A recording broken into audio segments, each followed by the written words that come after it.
Hello, hello, hello, hello, hello, hello. Welcome back to the Random Show, episode number, I think, 127 with your illustrious host, AgostinhoZinga, and I hope you're doing well wherever this live stream may find you.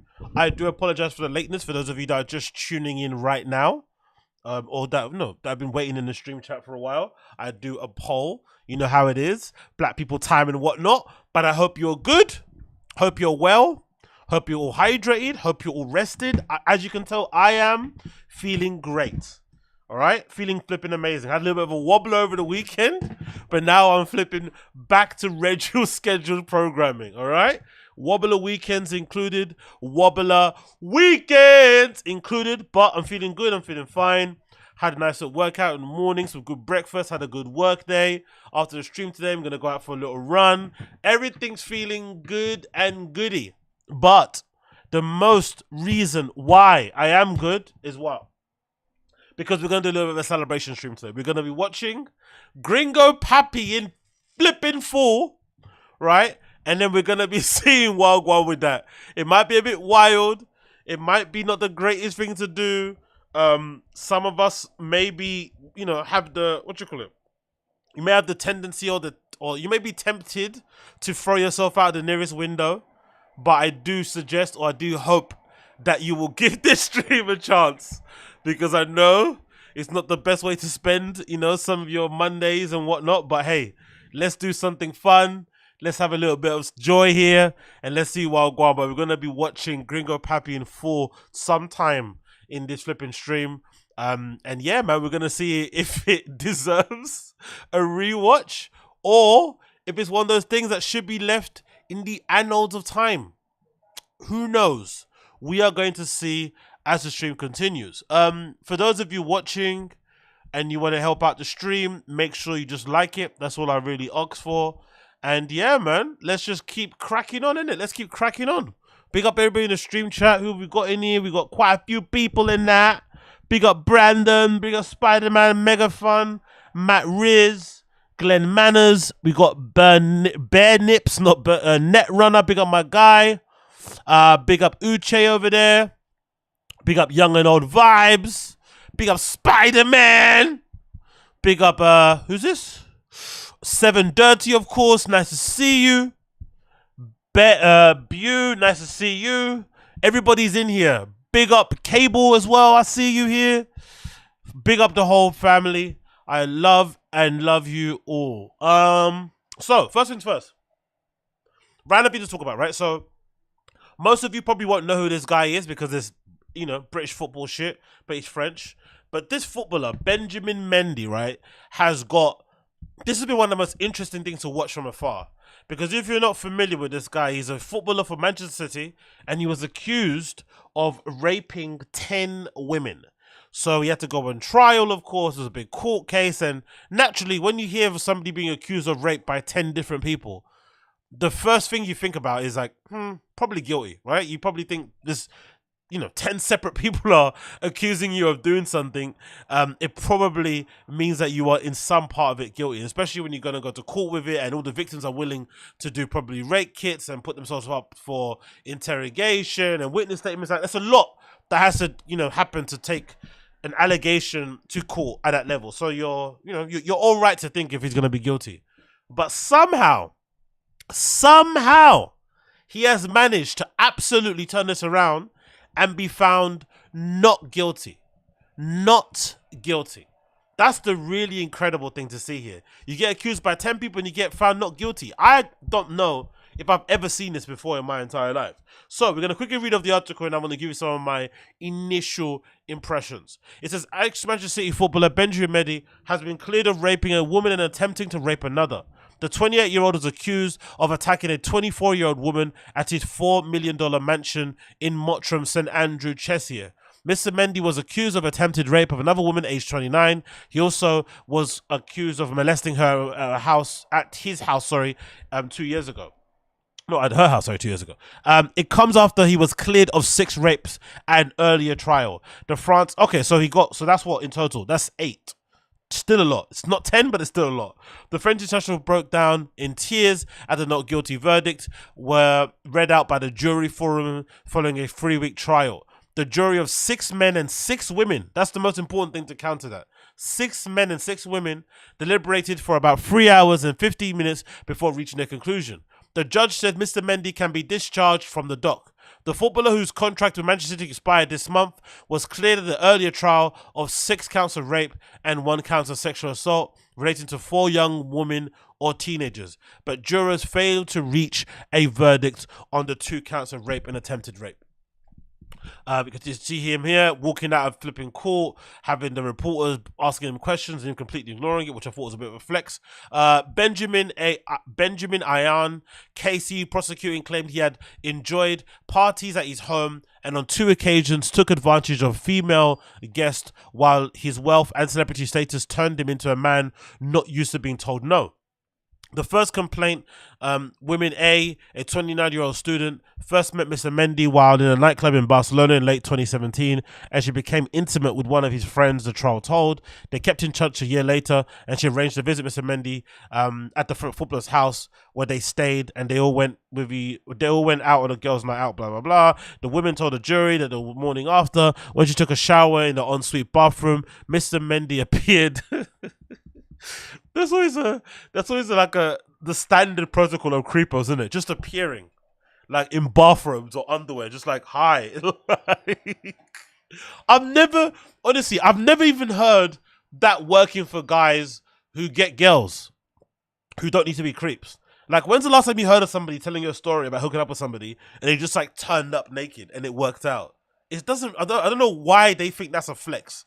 Or why that's somehow a good thing to do in order to get the thing that you want. Just appearing in a bathroom or massage my back. Like, when's the last time you heard somebody saying they were successful with somebody by telling them to massage their back or something? It's a very strange thing to say to somebody.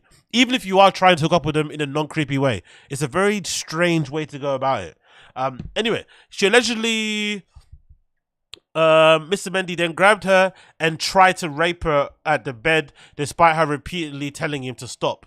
Mr. Mendy told the jury that the two were flirting during the night out, and the next morning he went to her room and they began hugging on the bed.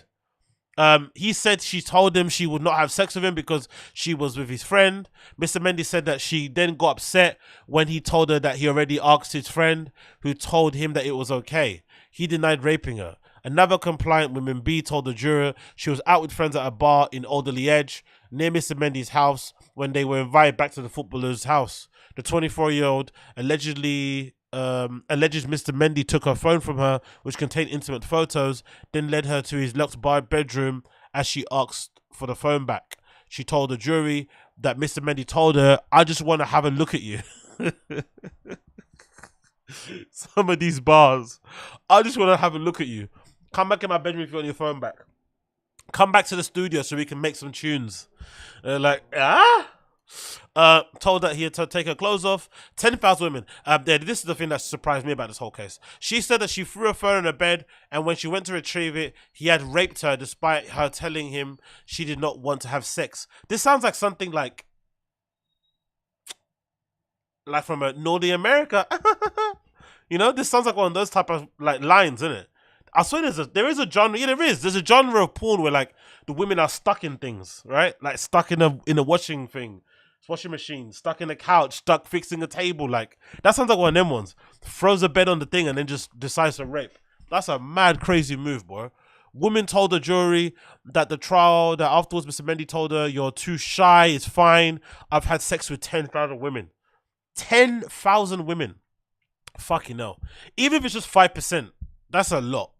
10,000. God damn.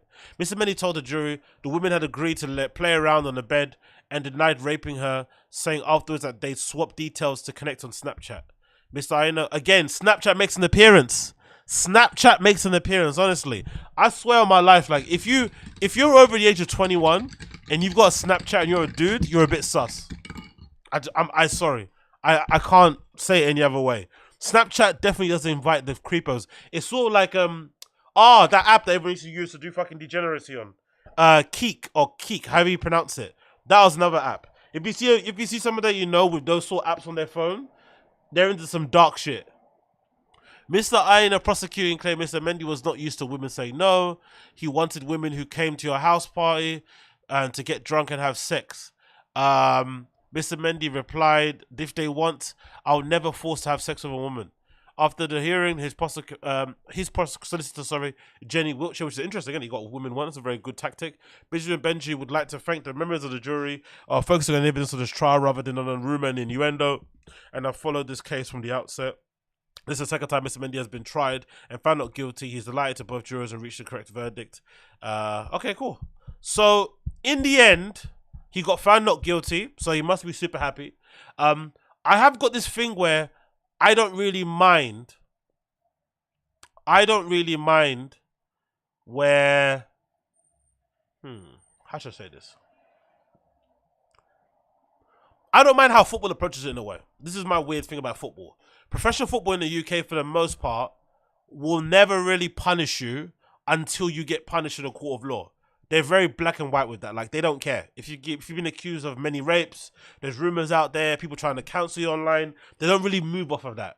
They just care about what you do on the pitch and if you're been charged in a court of law. So if you get found not guilty, by that definition, you should be able to pick up your career and just start again, right? That should be how it should be. You should be able to just start your career again if you've been found not guilty. That's my judgment on it. But 10 people is a lot. Even 8 people, that's a fucking lot. And we all know how hard it is to, prove rape in a court of law. We all know the conviction rates for rape are super low, like frighteningly so. We know the fucking horror and trauma and, anxiety that people have to go through to, to retell those stories with rape kits and going into court and whatnot. All those things are horrifying. So for sure, there's a part of me that thinks to myself, if you're going to be accused by 8 or 10 people, there has to be an element of truth to it. But then I'm also thinking to myself, I can't imagine 8 different people lying to do what? You know what I mean? What's the kind of what's the gain for them in this regard? Because they're all anonymous. We don't know who the women are unless they come out publicly and want to break their own silence. We don't know who they are. So they're not going to gain any clout from it. He's not fucking messy or anything. Don't get me wrong. He's a well-known footballer, Mendy, but he's not on the profile of those kind of players. So there really is a lot to gain from them putting this story together and concocting it in order to kind of bring this person down. So a part of me thinks most likely it is true, and he probably just got away with it, which is, distressing to say the least when there's 10 women. But also a lot of it has to make you feel like if you do get proved, like if people are so caught up on people having to go to court about these sort of things, which I think is, having to be able to charge or be held accountable for these sort of things, that's fair enough.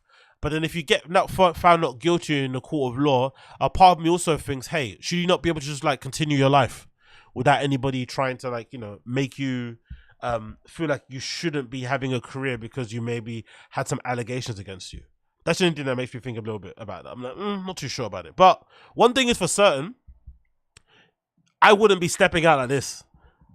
Memphis Depay decided to, lend his little credence on it. And Memphis Depay is another footballer who obviously is maybe friends with Benjamin Mendy and decided to kind of put his 2 cents out there about him basically supporting him since he got found not guilty. And I found this statement or this tweet to be kind of crazy, to be fair, because you're just entering into the chat, inviting loads of fucking hate your way for nothing, really. You've done nothing. You're just kind of involving yourself in it just for the sake of it.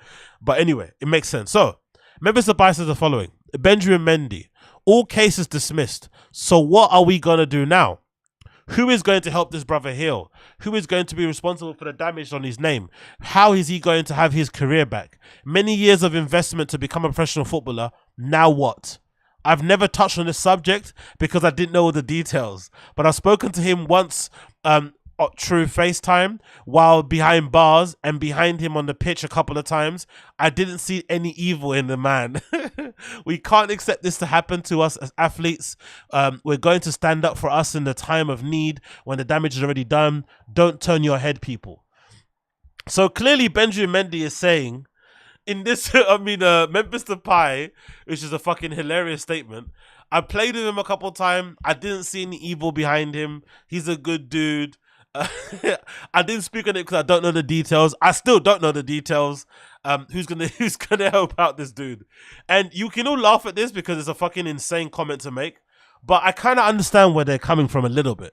Because I guess if you're a professional athlete or if you're a professional footballer, you're going to invite a certain caliber of woman who maybe will be prone to levying kind of false accusations your way. So maybe he's had some personal experience of guys, fellow footballers, who have kind of had to face, you know, allegations of rape, whose careers got derailed because of it. So when one person wins, it's all like a chance for all these footballers to come out and say, see, this happens to us a lot of the time and our reputation gets damaged and we never get found out guilty in a court of law, so we can't actually restart our career, because that's part of it that people don't talk about.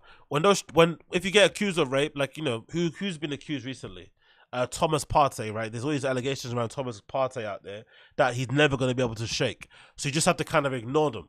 But it's actually worse when you never get brought to the court of law, because you have this cloud over your head that everyone keeps thinking that you're an abuser, that you're a rapist and shit.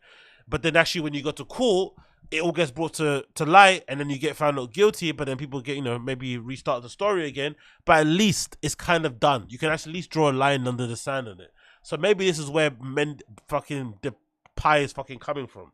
I just think it's an insane thing to say, really. To say that, oh, I've played with him on the football pitch. Me and him were good friends. He's really good at football. So he could have done this wrong. It's absolutely an insane comment, an insane take to make. But, again, solidarity with footballers, I understand where it's kind of coming from in some regards. Because maybe they're thinking, hey, all these fucking trifling ass hoes out there are kind of putting these comments out about us, and we need to kind of fight back, and this is their fight back. I just think maybe the Mendy case is not the best one you want to put your hat on. Personally, that's not the one. That's not the hill that I'm willing to die on, because I just think whether it's 8, whether it's 10, that's a lot of people, bro.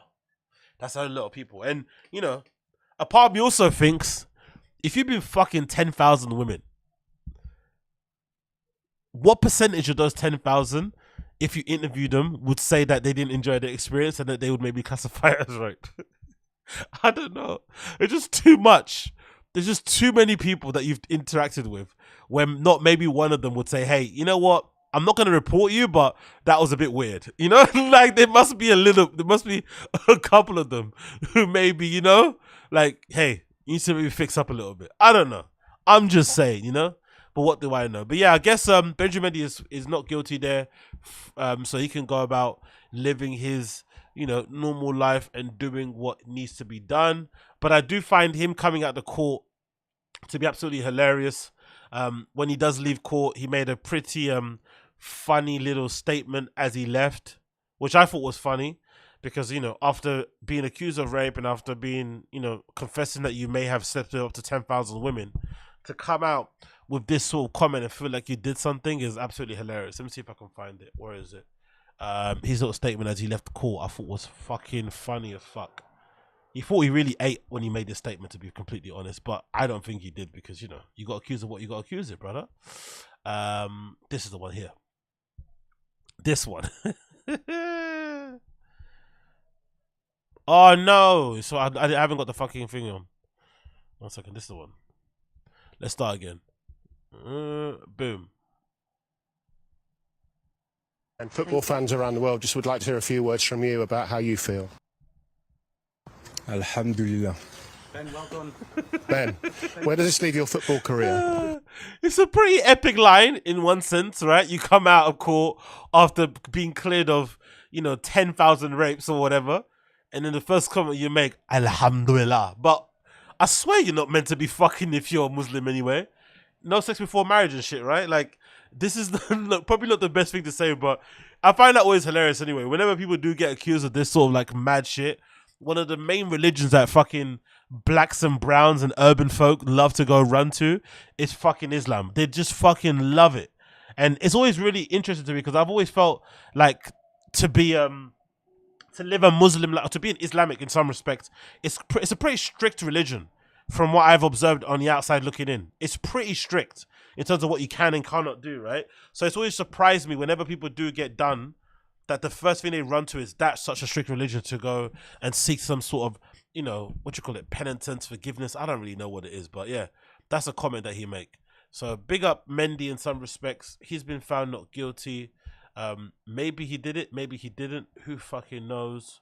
Who fucking knows? Actually, let me see. Where are my scenes? Oh, there you go. Boppity boppity ba. Let's move on from that one. Why is my scene not showing up? I need to show. Open scene filters. Bear with me 1 sec as I get this up on here. Oh, there you go. Cool. So, let's move on from that one. Let's go and look at this. Oh, have you guys seen this? This is fucking wild. And knowing Bert and knowing how much of a bit of a joker he is, a part of me just thinks he probably put on a little, you know, he wanted to put on a bit of a show and be a little bit funny on his flipping Instagram, and purposely decided to put on one of those things that people do when they do sex scene roles. It's like a little fake dick thing that you put on, right, to kind of give yourself a little bit of girth. Or he's just inadvertently posted these fucking PP on the internet. But either way, one thing is for certain, Bert is fucking blessed. That's what it looks like from the back. There's a picture here that shows, who is it on the picture? We've got the back of STAVY, Mark Normand, and Andrew Santino. And Bert, if you zoom in a little bit close, you can see his piece from the back. And it is dangling. Like dangling. Which is absolutely fucking hilarious. Like legit hilarious how much his piece is fucking dangling. It's legitimately very, very girthy and very, very big. Which may explain why Leanne Kershaw hasn't, you know, decided to divorce him in any way, shape or form. Because Bert is blessed. So big up Bert for being blessed and having fun and being tanned and having a big gut and just living life, really, innit? Because Bert Kreischer's fucking killing it. As you can see here from the fucking pictures on his Instagram of the tour, the fully loaded tour, he is fucking loving it and having a good life. But this is fucking wild. Don't you think so? Bert's fucking blessed, bro. Bert is legitimately blessed. I'm actually going to leave that on the screen while I get some tissue paper so you guys can fucking, you know, take it all in. Take that picture in. Take it in. Bert is blessed. Fucking blessed.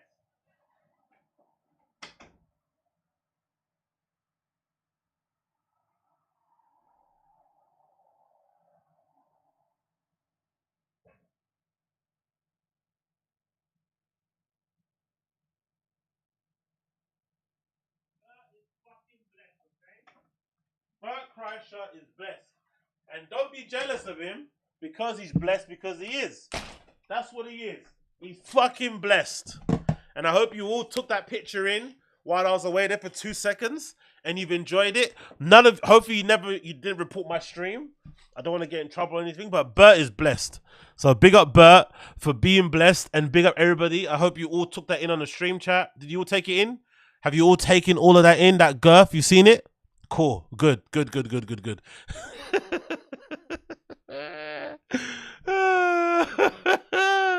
Hope you all enjoy that. Oh, God almighty. Anyway, moving on. I wanted to talk about this actually quickly. So, but yeah, this is the one. So, let's see here. This picture here, right? I'm actually confused. I remember saying it before that I was hyped about the tour, and if I was in America, I actually would have went to the fully loaded tour. I think it's actually sick. The thing that I've always been curious about with comedians, why don't they do this more often? Like, why haven't they done this? Especially these LA podcaster type people, right? Put on these sort of shows where they go and tour around and have all the biggest comics on and just do one tour together. Like at least once a year, like a few of them, because they've all got different friends and shit. Why don't they do this more often? And my initial kind of answer to that off the top of my head was that mostly with the amount of stress and the fact that all these comedians love fucking selling tickets and they're all fucking lying about selling out and they all love to flipping talk about, you know, every time they go perform somewhere, they call it a tour. So there's a lot of insecurities, I guess, comedians have around selling tickets. Something's wrong with it. I don't know what it is, but whatever.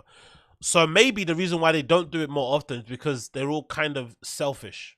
They would much rather make the monies for themselves as opposed to having to split the pie with everybody else, because, you know, most likely they're all getting paid less than what they would get paid if they were to do their own shows. But I think, considering how most fans of stand-up comedy podcasts usually watch more than one, it would make more sense if you had, you know, maybe a guest on that's also a comedian that your fans like as part of the tour, maybe somebody that people think your styles are similar, whatever it may be, just in that kind of, you know, a diverse lineup thing, because I think that's way more bang for the buck for me personally. I would much rather see a whole lineup of like killer comics go on tour as opposed to seeing this one guy with his own openers who I don't really give a fuck about, or openers from the club, wherever. That would make more sense. Or just in terms of just a fun show for the fans, because this is a lot like fan service, I'd imagine, because I couldn't imagine they're making that much money, because Bert is really going crazy with this tour. Like, he's hiring buses, full catering and shit. He went crazy because he's got the money to do so, and why not? Which is also the thing that you should be doing if you have the money. But I'd imagine this isn't the most profitable thing, you know, that they're probably doing at the moment. So he's probably taking a loss for it, but still, hey, let's put on this good show for the fans. So it's a bit of fan service. And like I said, I just don't know why more people don't do this. I think this would be honestly a major. Oh, okay. I'm just looking at the stream chat. Uche saying stadium comedy is an ick. Yeah, okay, cool. That might be the reason why they don't do it more often. That might be the reason why some people don't like it, because, you know, stand-up comedy in a theater that looks like this, or sorry, in a stadium that looks like this, is pretty crazy, right? That is fucking wild. Imagine if you're up here on the bleachers. That is way far back. It's not the most intimate of experiences, but again, like I said, I think these things are like once a year type of affairs. I'd be down to go and watch, and I think as a comedian, it'll probably be funner to go and do, as well as a tour thing, because going out on tour on your own all the time must be a bit, you know what I mean? But be able to go in there, do it with all your fucking friends, and be able to connect with the fans, do various tours, various stops on the tour, I think that'd be quite fun. Don't you guys think so?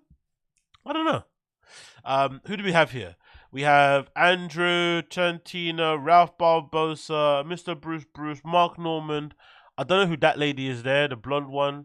I don't know who this lady is. Is that it? Maddie Smith, probably. Big J Okerson, Stabby Baby, Cypher Sounds. Fair enough. Fair enough. And it all looks like fun. You got somebody in the comments here saying, I can see my husband and I in this photo, but what you can't see are my tear-stained cheeks from the laughing and crying with you. Good. What a show. You are a phenomenal human. Thank you for sharing the stories with us. Fucking hell. When's the last time you've heard somebody say such a really sincere comment about Brendan or something like that? That was lovely, isn't it? What a lovely, very sincere comment here. Fuck me. This was probably the greatest comedy show I've ever been to. Bert deserves so much respect for what he puts on for his fans. I'm liking this for Stavy and Cheetah. Sadly got engulfed by Bert's belly. Fucking Aussie Fest for comedy. They're calling it the Aussie Fest for comedy. Wow, what good fucking review that is. You could see Stavy's sick entire set. I couldn't focus. Boise, the best. It was one of the best and most entertaining nights of my life. Thank you, Fully Loaded. Please come back next year. Fuck. Okay. Oh, this is the Fat Comp movie reboot from Disney. I know you ain't just gonna try and skip over that last post that you did with the Flash the Hog. You ain't about to disrespect me like that, Bert Crasher. But yeah, clearly the reviews are looking quite good. So I think I was proven right once again. I said it'll be a fun show. I said I wanted to go. The stream chat laughed at me. You all called me names. You all called me lame and shit. And now look, I've been proven right. Everyone that went there had a fucking blast. And clearly it was a fucking fun show. I probably should have went. You've got a video here of Bert looking sun-kissed. What's he talking about here?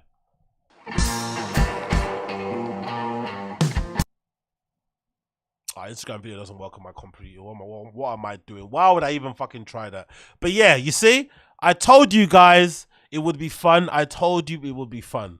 But hey, I don't know what I'm talking about. You guys always are fucking insulting me over there in the chat. So, moving on from that one.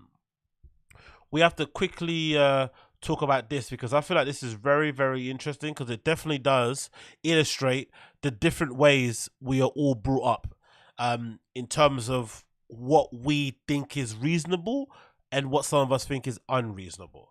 So this clip is going somewhat viral on my side of the internet and maybe your side too, judging from Twitter saying, judging from Twitter saying it's got 11 million views. So this video is going viral because allegedly the scenario is this. They went to a birthday dinner and the bill was $4,600. And the birthday person asked if they could all split the bill. And obviously, you know, if you had a meal that was like $50 and you're having to split a $4,000 bill, you're not going to be too happy. So everyone's kind of going crazy about, you know, this whole affair and what happened and blah, blah, blah, blah. And my thing with this is this, right? When I was growing up, I didn't know that people would make their friends pay for their bill until I was a bit, you know, older. Because when I was younger, one thing I do remember my parents always doing was giving me like $50, £100, whatever it may be, to go and take my friends out to eat. And it wouldn't be anything crazy. It would be like Nando's. It might be like TGI Fridays. It might be take your friends out to the cinema and arcade and put some, you know, give everybody like a few tokens and shit. But that was what we did for a while until maybe I was like, I don't know.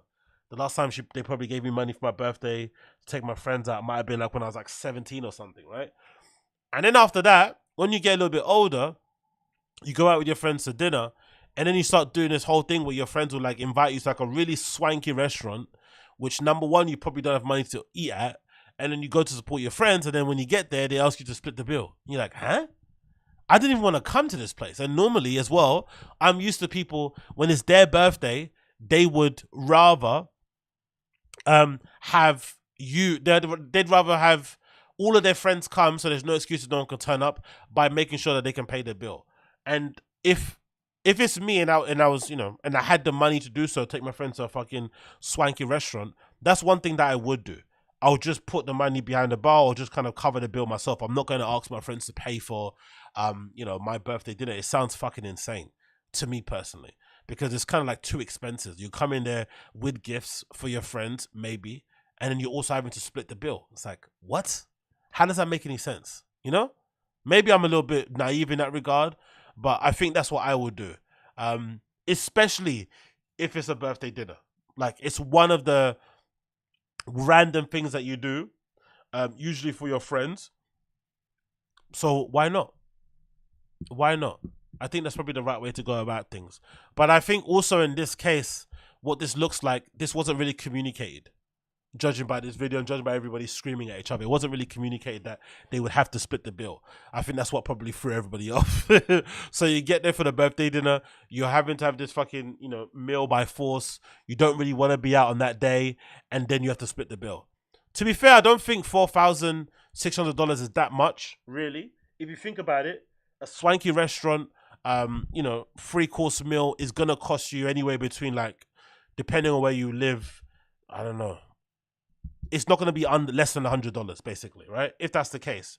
And if you have like more than 10 people, the numbers can get that high really easily, especially if you add alcohol, because, you know, restaurants love to fucking overcharge when it comes to the booze and shit. So I think this could easily, you know, I'm not surprised this is the tip, especially when you add gratuity and whatever. Is it gratuity? Whatever the hell that phrase is, and tips and shit.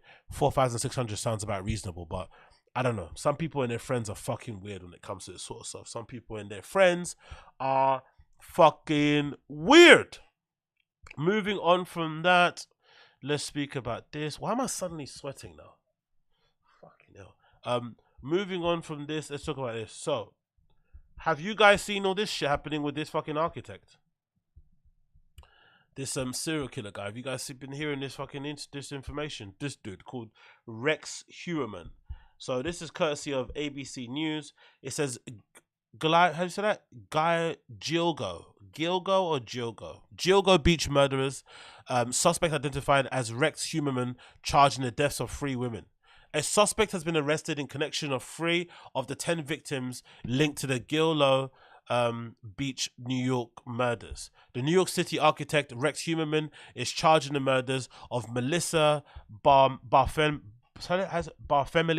Megan Waterman, and Amber Costello, whose bodies were covered in burlap along the Ocean Parkway on Long Beach Island, South Shore on December 2010. Jesus, 2010. According to the court records unsealed on Friday, Suffolk County Criminal Court, Bartholomew disappeared in 2009, Waterman disappeared in 2010, and Costello was last seen in 2010. The three women were between the ages of 22 and 27 and all worked as sex workers, court records said. Rex Heuermann is a demon that walks among us, says Suffolk County, a predator that ruined families. Yo, so did he just suddenly stop killing them? This is pretty crazy. I didn't realize that bit. I thought this was all recent murders. So did he just suddenly stop killing people?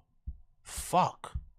Shortly before each woman vanished, she had contact with a person using a burner cell phone without a verified identity. According to court records, the cell phones of two victims were used by the killer after their deaths. On 5 occasions in the summer of 2009, someone in Midtown Manhattan, which is where Heuermann's office was located, used Bartholomew's phone to make taunting voice calls to Mrs. Bartholomew members of family. The court record said some of the calls resulted in conversations between the caller, who was male, and a relative of Miss Melissa Bartholomew, in which the male caller admitted to killing and sexually assaulted Bartholomew. According to court records, established that Heuermann's wife was out of town when Bartholomew, Waterman, and Costello disappeared. Jesus. Fourth victim, Maureen Bradbean Burns, who vanished in 2007, was also tied to the three women. While Heuermann is not charged with the deaths of Barmain Barnes, the court documents said that he is a prime suspect in the deaths. The investigations into Barmain Barnes are ongoing, officials have said.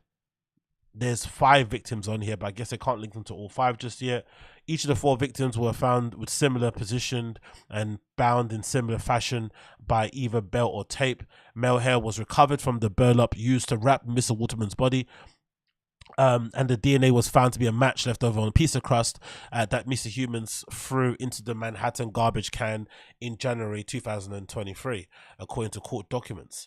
Heuermann, 59, a married father of 2, used one of his burner phones to conduct thousands of searches related to sex workers, sadistic torture related to pornography, and child pornography. One of his searches were related to an active and known serial killers and the disappearance of the GIGOLO victims. One search court records show why hasn't the long... He also searched on Google, why hasn't the Long Island serial killer been caught? Yo, this guy is fucking insane.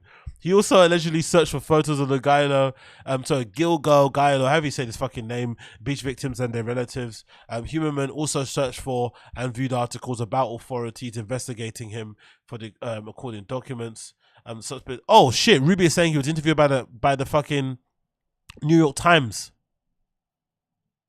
Oh no, sorry.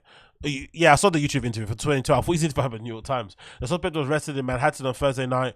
Authorities said law enforcement was seen outside of his home in Muskega Park, Long Island on Friday. Heuermann first came up to a suspect investigation in 2022. Heuermann was tracked through his car, a Chevrolet Avalanche, which was discovered in 2022. A witness of Costello's disappearance reported seeing a Chevrolet Avalanche. Detective also tracked Heuermann through his cell phone records, and Tierney said cell phone led investigators to zero in on areas of Muskega Park. Bloody hell, man. My main thing with this, right, not to read the whole entire thing, but Jesus Christ, you know what my thing with this type of stuff is? I feel like guys like this are far more scary than the, like, we'll not say conventional, but like, you know, the more easy to digest origin stories of like serial killers and people like that, where maybe they've grown up in a broken home, they're incels, they're a bit weird anyway, whatever it may be, right? But this guy on paper or on the face of it was a fairly normal dude, an architect, married with 2 kids, maybe daughters, living a somewhat regular schmegular life, but at night he does this. That is one of the scary things, because that is something that you can't really you can never kind of guess. You can never kind of predict for in that regard. This is sort of the unpredictable. This is the wild card. These are the ones that you probably couldn't run an AI for. You couldn't probably, try to figure out this was the case because it comes out of fucking nowhere. That for me is the one that really is a scary thing. Because I think the other guys or girls who are born up in crazy households, who were abused when they were younger, however horrifying that is, I don't want to say comforting, but it can somehow explain their actions. But this, how do you explain a normal dude just suddenly deciding to do all this shit? And then also stopping. That's another one. Just stopping out of the blue. And then, thankfully getting caught, many years later. It's absolutely crazy, man. But yeah, Rex Huberman here, an absolute wild boy. Let's just read a little bit of the end bit here. This is the car. Yeah, over the next year, the bodies of 7 more women and a man and a toddler, oh my God, no way, were discovered in the general area. A fucking toddler. Oh, God almighty. Hopefully they're not all linked. Jesus Christ, he's placing the body across the whole entire beat. Like, honestly, investigators have long believed that it was possible that more than one killer, because of different conditions of the victims. Additionally, the wooded stretches along the Ocean Parkway were long known as a dumping grounds for bodies. Jasmine Robinson, a cousin of the victim of Jessica Taylor, told reporters she was shell-shocked by the arrest. Taylor disappeared in 2003 at the age of 20, and partial remains were found in 2003, and additional remains were discovered in 2011. I hope that she's remembered as a beautiful young woman and not as a sex worker, says Miss Robinson on Friday.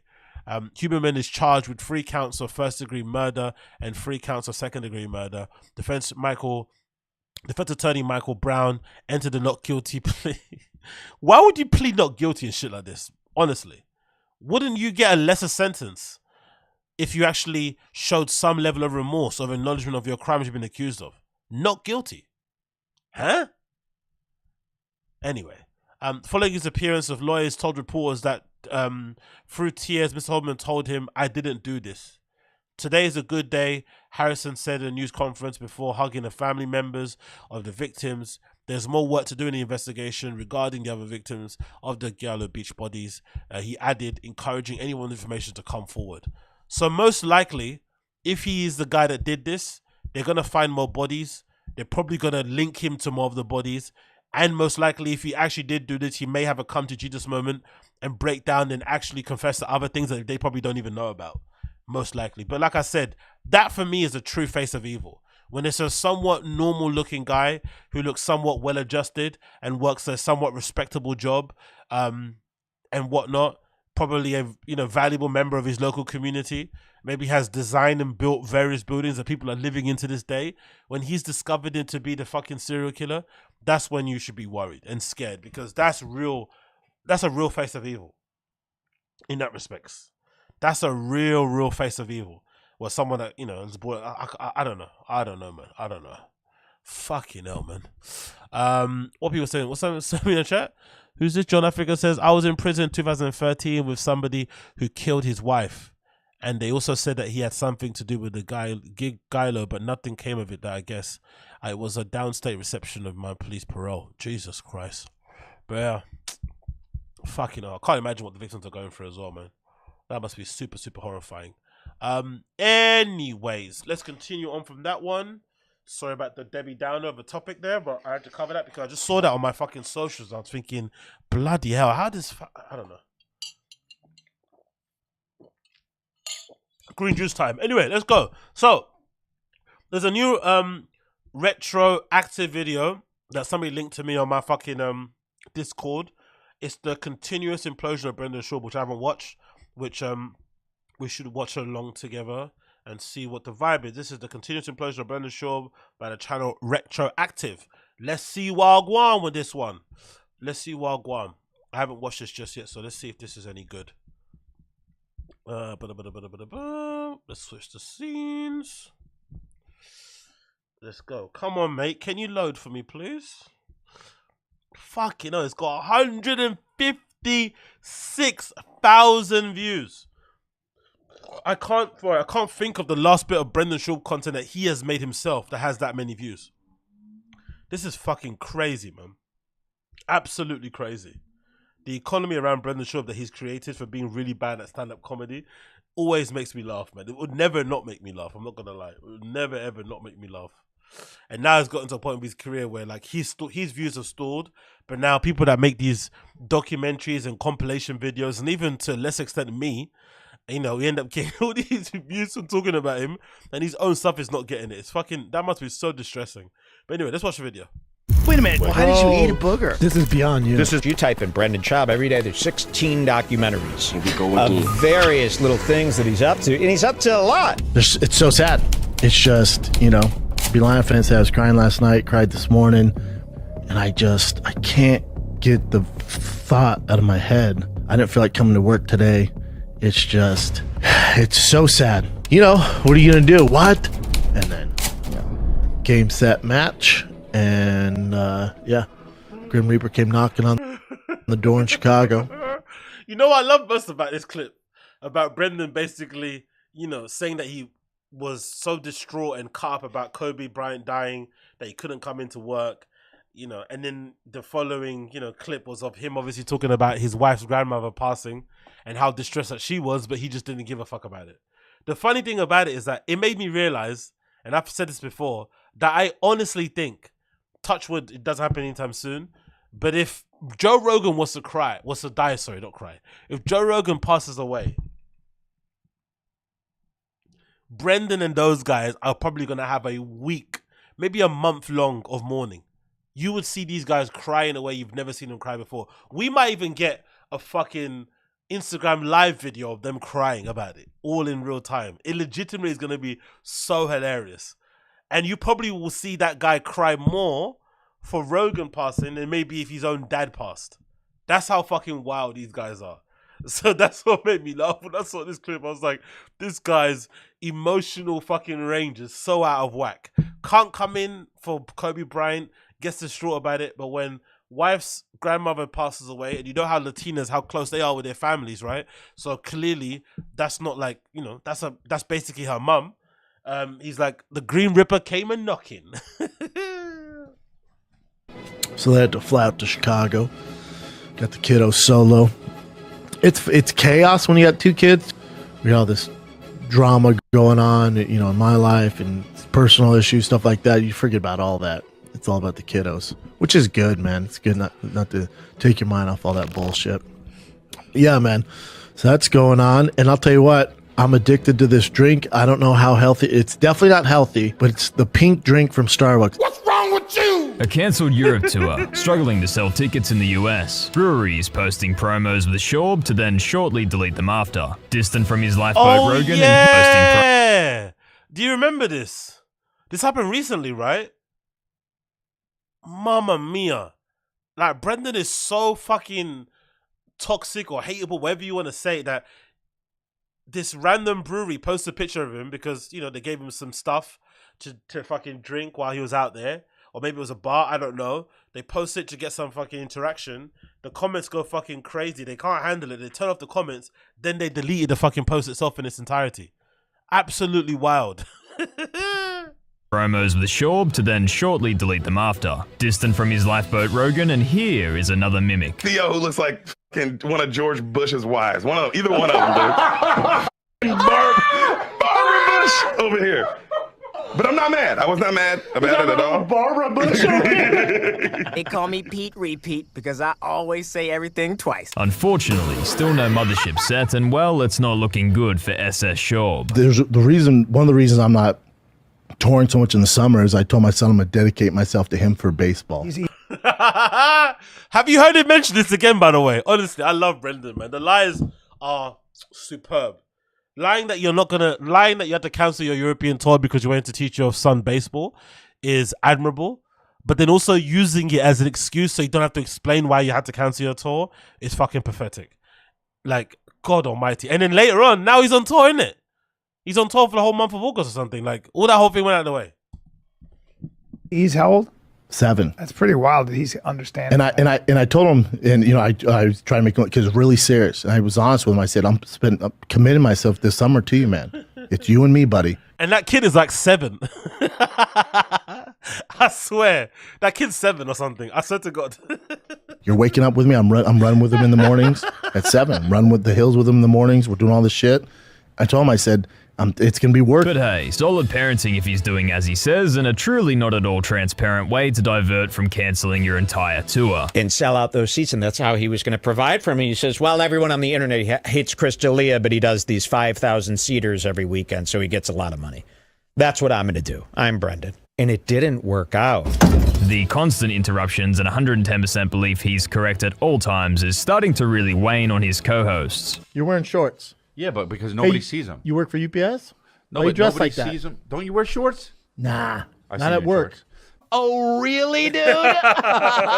But there's a reason we wear clothes that just take a little time, right? Now remember, over 70 million people voted for him, and you think people, which I don't think. So now, let's go through it. Now, hold on, B. Yeah. Before you answer that, you know history. You're the best person to ask this. You know history. Come on, man. Can you go through the list of dictators that imprisoned their constituents? That imprisoned. If you go through that list, The thing I is, think there are a Biden couple will things win. If going on. I'm sorry. What do you think that is as well, by the way? Because is that just a form of narcissism as well? Because if that's me, right? Because I guess in Brendan's brain, he probably thinks he's way more insightful than what he actually is. But if it's me and I'm known to be like a bit of a doofus, I don't want to talk for too long because I know I'm going to say something dumb. I actually want people to speak more than I do. I might set some things up. I might throw in your quip here and there, but I'm not going to hold court as if I'm like saying anything meaningful or interesting. Whereas Brendan seems to always want to hear the sound of his own voice. Always. Like, even when he's having a conversation with somebody, even when in this part, he's asking Brian a question like, hey, you know more about this subject than I do. I'd love to hear your opinion on this. Oh, actually, before I hear your opinion, it's like, bro. A part of me thinks it may be narcissism, and it also might be a form of disrespect. Because I feel like Brendan doesn't do that with everybody. When he goes to Joe Rogan's pod, he doesn't do it as much. That's the thing you have to see about Brendan. I think he does kind of tone what he does based on who he's around. So when he's across from Joe Rogan on his podcast, he doesn't do all the shit that people hate him that he does all the time. He doesn't mispronounce as much. He doesn't interrupt as much. He's actually he actually tries to be funny. He actually admits when he's wrong. All these things that he doesn't do normally, he does do when he's with fucking Rogan. So maybe if he does interrupt you or doesn't let you finish your question, it's a sign he doesn't respect you.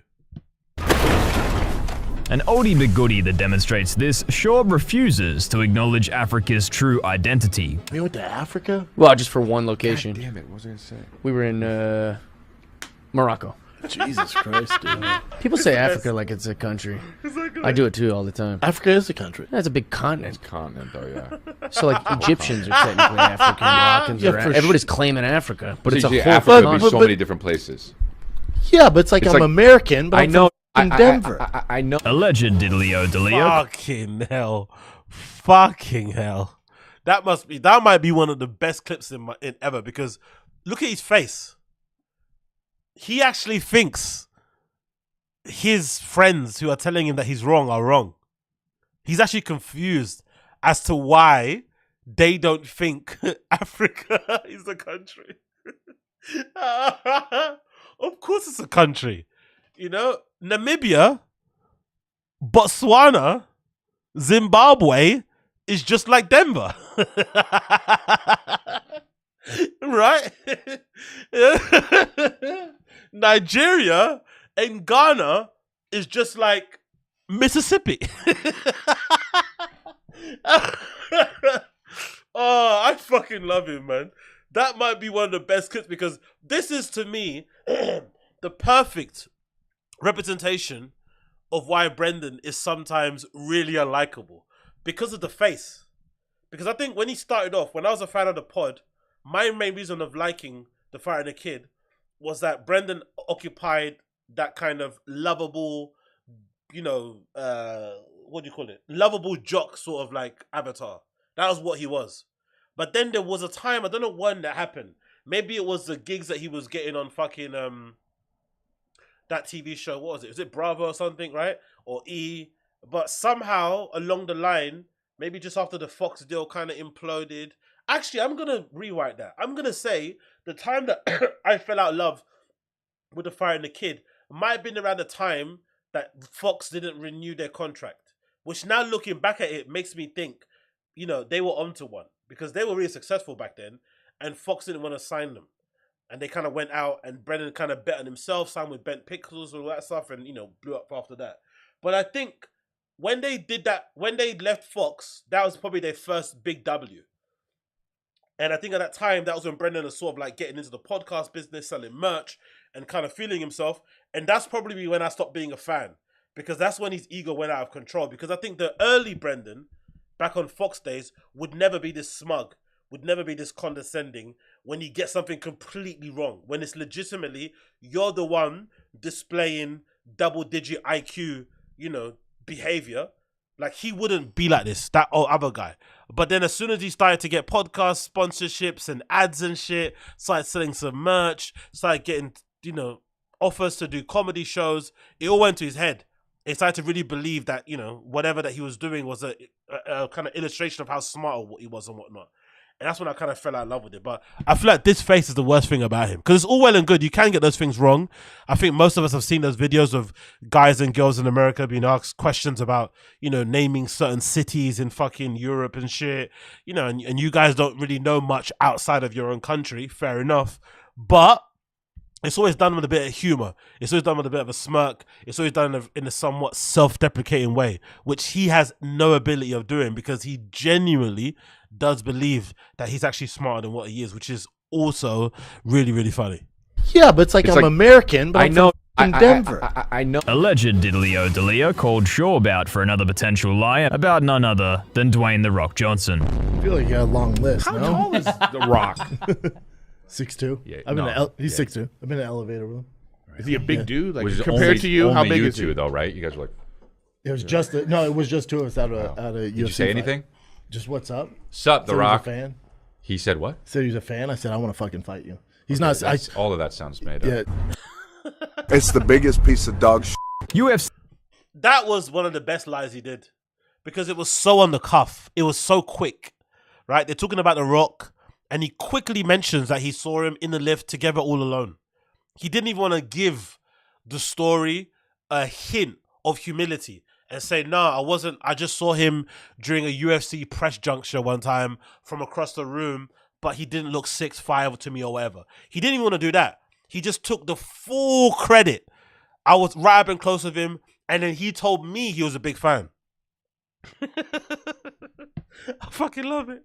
Commentator and former fighter Laura Senko couldn't keep composure at the mention of Schaub's chronic head trauma from his UFC days. What year would season 10 have been? What year was that? Oh, that would have been 2018. No, yeah, because no, I'm sorry. I'm sorry. Earlier than that, I would think. CT. That's literally 5 years I shouldn't ago. laugh. No, you should. It's fine. It's not a joke, I actually. definitely have it. No, that would have been 2013.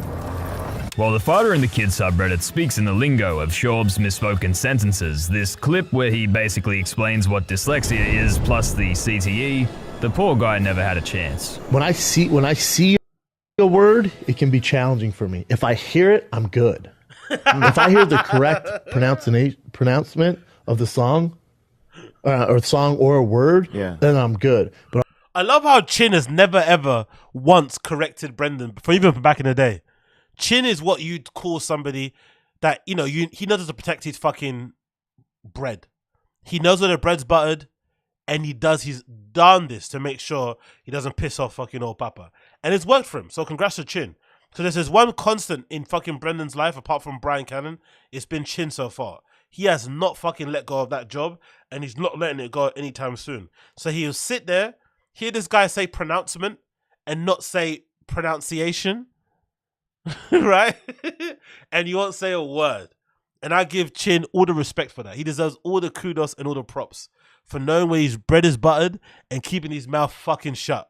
Like, nope, Not gonna try and correct him. Not gonna say nothing. Just gonna press record.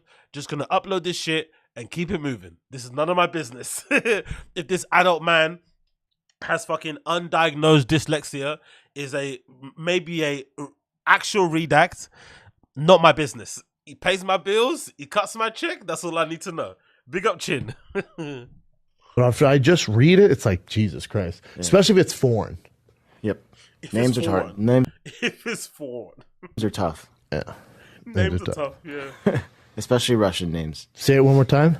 Yana Kunitskaya. Yana Kunitskaya. Paulie Shaw calls out Schaub and Eric Griffin for avoiding the live chat before Schaub decides to become a parrot. Because I know there's going to be some bad comments about us right now. Yeah, you don't want that, Paul. You don't need that in your life, dog. You don't want that No, smoke. you don't want that, man. So we don't go to the comments? Never. You can if you want. Chin? I can do the good comments if you want. If you want Chin to read some of the comments, he can. Good comments. Can you put a couple? Yeah, a couple. So when you say it like that, meaning there's probably some really bad ones. That's Chin- why Chin- when Chin- you go, well, I can read the good ones. Chin goes, there's a few. Tell us what's really happening. Yeah, Chin goes, there's a few good ones I could read. Attempting to interrupt somebody multiple times before they finish their joke to then immediately repeat their joke to the room like it wasn't just said nanoseconds ago. The man needs help. When you go, once again, Schaub is completely sure he's right and instantly shown he is not. We want you guys to kind of like guess which country has the biggest and which countries have the smallest, and where like maybe the U.S. lies in there. U.S. can be in the middle. Japan dead last. Right. Africa. Yeah. No, actually, Africa way up. You would think. Way up. No, it's actually. I think it's somewhere in like Greece has the biggest penis. Really? Why I know this? I don't know. What do you mean by that? There you go. So Greece is actually very low. Wow. On that list. Yeah, it's like. God, I don't know my dicks Let me anymore. see. It's 5.24 inches on average. in Not an Greece. expert. I'd say. His best pal, Brian Callen, is also having a great time with Steven Crowder, also recently going off at YouTuber Too Lazy to Try. Oh shit, what's happened, by the way? Where is Brian Callen and Steven Crowder content? Why haven't we seen anything in a while?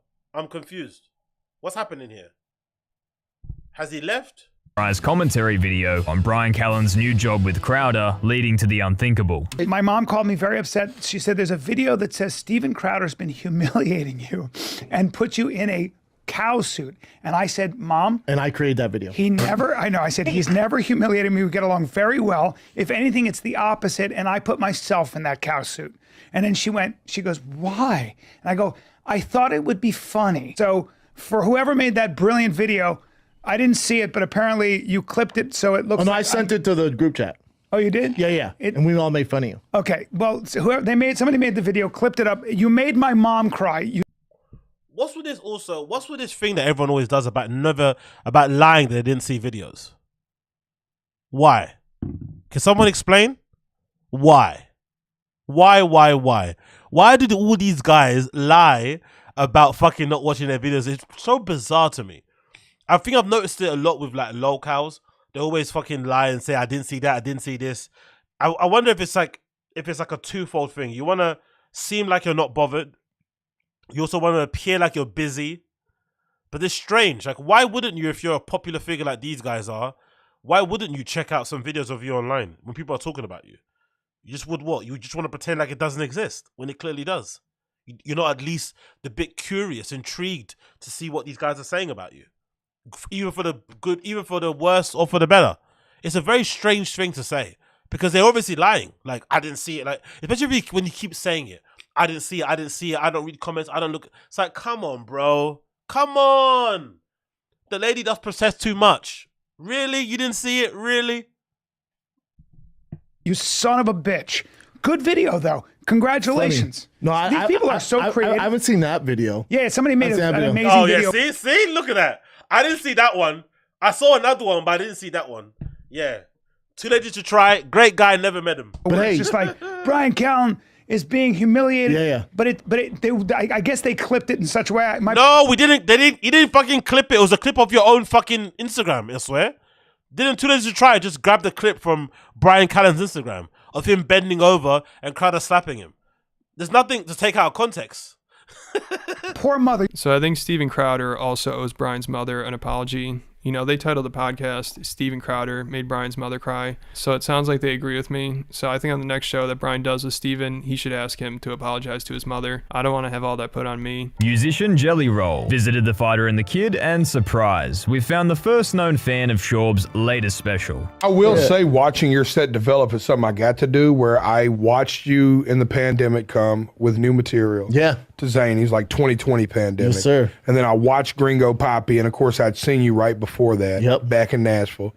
And it was still from 2020 to 2021 or whatever, late 21 to 22, whenever I seen you, totally different set almost. There was like maybe 2 or 3 things that made it from the first 45 minutes I've seen.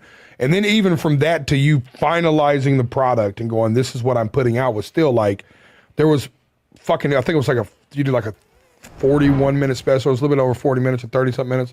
And there was still like 20-something minutes of new laughs for me. So that was a lie. Sure. To be fair to Jelly Roll, he seems like a really nice dude. I'm going to be fair to you. He seems like a really nice dude. The type of person that wouldn't want to, you know, like an earnest person that doesn't want to engage in negativity. So it wouldn't surprise me if he is an actual fan or if he just said that stuff just to be nice. So I'm not going to rag on him too much because I feel like he seems like a really decent guy. When I watch him on podcasts and stuff, he comes across pretty cool. Music ain't for me and stuff, but he's got, you know, he's the type of personality that I like in music sometimes, where you might not even like their songs, but because they're nice people, you give them a chance, you know? And you might not like what they make overall, but you might like a song here and there. But because they're a decent person, you kind of give them benefit of the doubt. So I kind of don't mind Jelly Roll. I'm not going to lie. I kind of don't mind him. So I don't, you know, he's probably lying there, but also, hey, it is what it is, isn't it? It's a part of the game. He's on Brendan's show. What's he gonna do? Is he gonna start fucking ripping into his special right in front of him? Probably not. So I'm okay with this story that he made up. Once again inflates his NFL career while putting down every other notable athlete he can remember. Let me ask you this, because there's been, when you look at the successful guys who played football whenever the UFC, you'd have Brock Lesnar, Mitrione, myself, and then Greg Hardy. Yeah. I think the biggest one is Greg Hardy because he had the best NFL career out of all of us, right? I had a cappuccino with the Buffalo Bills. Mitrione played 6 years, wasn't really like a starter. He got some play. Brock Lesnar just went to training camp. So me and Brock are similar. Training camp. It's something, there's something But about I hate when people, dude, if you could get, you know, John Jones in the NFL, I'm like, oh, he wouldn't make it. I don't think you have the facilities for that, big man. He wouldn't get through high school football. Yeah. It's a different set of... Being a high-level wrestler has nothing to do with such football. Athleticism. No. But you have to be crazy athletic to be a world champion. Those guys aren't they couldn't sniff the NFL athletic. What's going on? I'm gonna tell you the transition. I'm gonna tell you what's going on in the transition from these guys. So you got, as you say, you played a little bit in the NFL. And the other point, look at Brock Lesnar. Yeah. Didn't sniff the NFL. Yeah, that's also, Bubba, because again, football is those intangible skills that take a long time to develop. So he was new. Like, I don't think he played in college, right? He played in high school. Who? Brock Lesnar. He was a wrestler in college. He's a wrestler, yeah. Yeah. So, you know, he's playing against guys, and there's just those details that make all. But I'm saying he's athletic. Couldn't sniff the NFL. SCHAUB and NFL. Okay, so with this NFL stuff, for me, one thing I need to make a mention of is that you can tell that Brendan not making it into the NFL is still something that he kind of is very insecure about. And it's obviously something that keeps him up at night, something he probably thinks about here and there because of maybe how it played out, right? Because, you know, professional sports, as much as it is about talent and about hard work and all this malarkey, there are some intangibles that sometimes happen. You know, the timing, the area you're born in, blah, blah, blah, can sometimes affect it. And even sometimes just your mental state, your inability to fucking, you know, be resilient, to bounce back from injuries, bad performance, all this sort of stuff can impact your ability to make it. And there's been plenty of stories of like journeymen who are terrible at their sports, but just, you know, are like basically journeymen that, you know, maybe flop out a team, they're part of a practice squad, and they basically have a somewhat decent career on paper, but they never actually do anything meaningful or impactful in the sport that they're in. So I can understand. Again, especially if you're Brendan and you have friends who actually made it, you feel, fuck man, I should have did it. But for me, the thing that's funny about him lying about his NFL career, I don't know much about American football. I don't know anything about it. But one thing I do know about it is that it's full of what you call it. it's full of loads of actual geeks that look over the stats and numbers and shit. And it's one of those sports where they report on everything. Every statistic is fucking documented. So even if you're paying fucking flag football in some league somewhere, there's somebody out there, you know, noting down how many whatever you had. Like, people are writing these things down in college and everything. So for me, it's a really weird lie to put out there, because there's always somebody out there that has footage of when you played in college, that has records of when you played in college, that had records of when you played, or if you did play in the NFL, that probably has records of practice squad stuff. Like, everything is documented. So for me, I don't understand why he'd lie about that. That's the thing that really gets me, because it's so easily disprovable. Like, why would you lie? That's the thing that I don't understand, which to me makes it very clear that most likely it's an incredible insecurity and hang-up that he still has, that he doesn't want to let go of, and it's obviously a huge part of his identity. That's basically what it is. But it's so weird to lie about it, because everybody has details of it. If you go on the Fire and the Kids subreddit, there was one particular guy actually who got hold of like all of the stuff about his college and shit, and it basically painted the picture that he was pretty terrible at football, like super average. He actually was way better at, you know, being a UFC fighter than he was a flipping American football player, and even then he wasn't that good at UFC fighter. So you can see what level he was at. NFL star Aaron Rodgers are the bestest of friends. Anybody saying otherwise is a liar. No, I didn't go to Austin. you didn't? Because I remember I was going to meet Aubrey and Aaron Rodgers in Austin. Yeah. He was like, hey, we got to be in Denver for this convention. Meet us there. I'm like, I need a reason to come to Denver. So I flew to Denver. Spoiling movies and shows and calling it a podcast is one of SCHAUB'S favorite go-to padding moves. The audience doesn't want it, Callan doesn't want it, and yet... So then the day he's going to announce he's going on Jay Leno, and Jay Leno assumed, he goes, you know, I don't want to know what they're going to talk about. I want to be surprised at the natural reaction. But we all But assume... you're killing me right now, because I want to see this stuff. But I'm saying Jay Leno has just assumed that... you're giving me all the turning points that I want to see. Well, he becomes governor, Brian. I know, but right? I want to see these. Can you not give me the detail? Yeah, I'm watching the documentary. I know this stuff. I know, but I want to see it.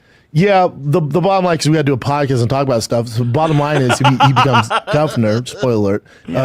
Arnold Schwarzenegger became governor. I know, but can you not go through that? Like, no, I know. I'm not going to give any of that stuff out. I know the story. I know. Relax. We got the podcast to do, bud. But you're going through. No, I'm not. I'm dropping that detail, Brian. No, I'm not, bud. He becomes governor, which we all fucking know. If you don't, run yourself into a wall. So he becomes governor, right? SCHAUB recently got...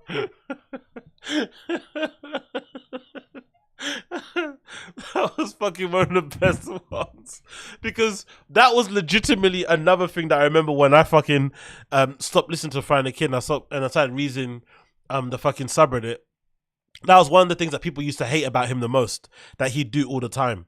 But I think you guys or ourselves have to be thankful that Brendan wasn't a fan of Game of Thrones when it first started, because it took a long time for Brendan to like Game of Thrones. For the longest time, he'd be like, oh, it's fucking dragons and all this shit. Why would I like this shit? And naturally, he was late. And then fucking 4 years later, he starts watching it, and and the best the worst season, he obviously loves, which is fucking typical Brendan, right? The fucking last season, he absolutely thinks it was great, and he thinks everybody was kind of, you know, overreacting with how terrible it was, when clearly all the fans that actually like the show will say the last, you know, few seasons was terrible.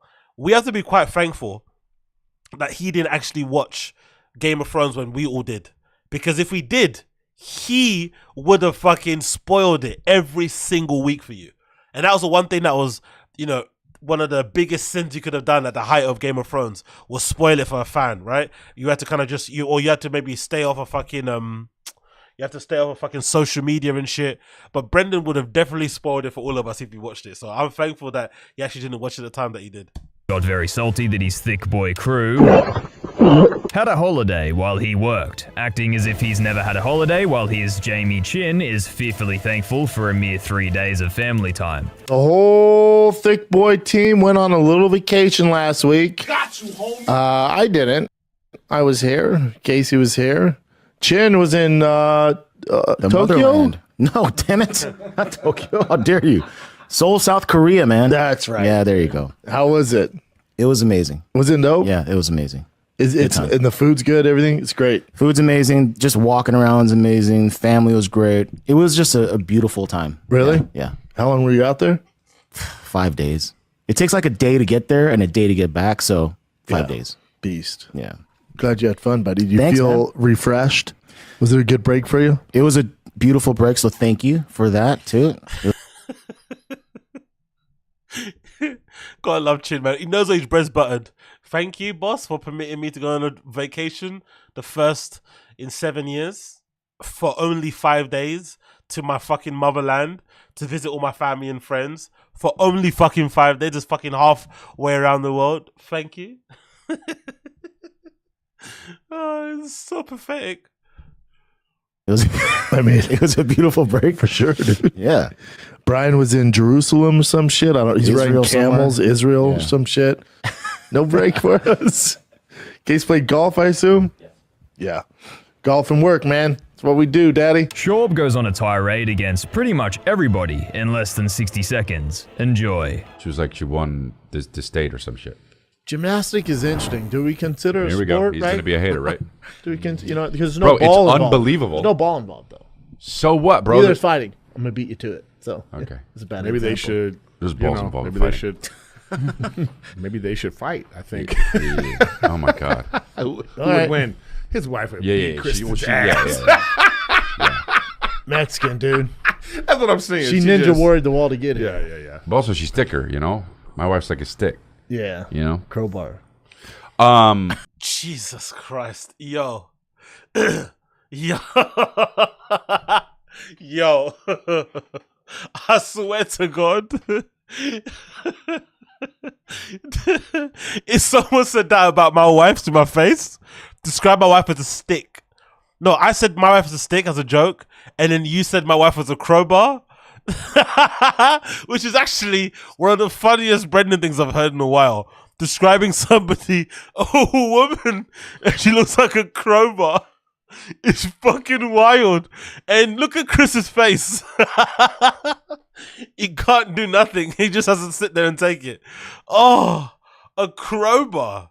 Yo, I would have lost it. Oh my God, the disrespect is fucking insane. But anyway, I've been going. They'd have to do a dance off instead. Yeah. I don't know if Can you you want wife that dance? either. Can you wife Yeah, dance? dude. Really? Latina can't dance? Well, I mean, I don't know. It's like a black guy not being able to play basketball. I mean, bro, I've seen black guys not be able to play basketball.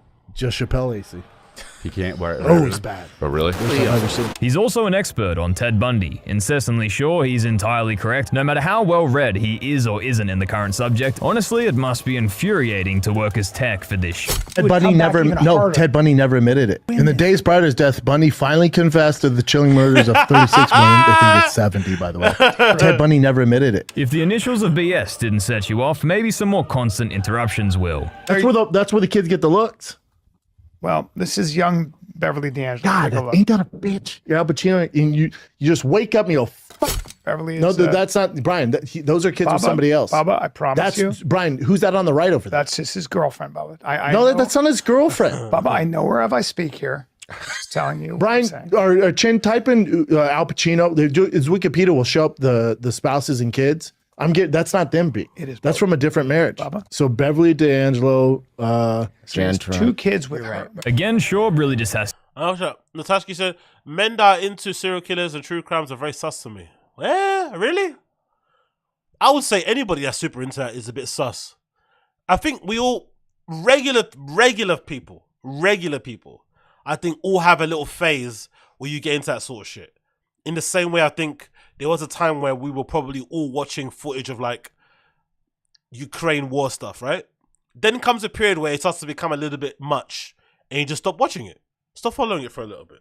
But I would say, regardless of gender, anybody that's super into fucking true crime stuff is bizarre.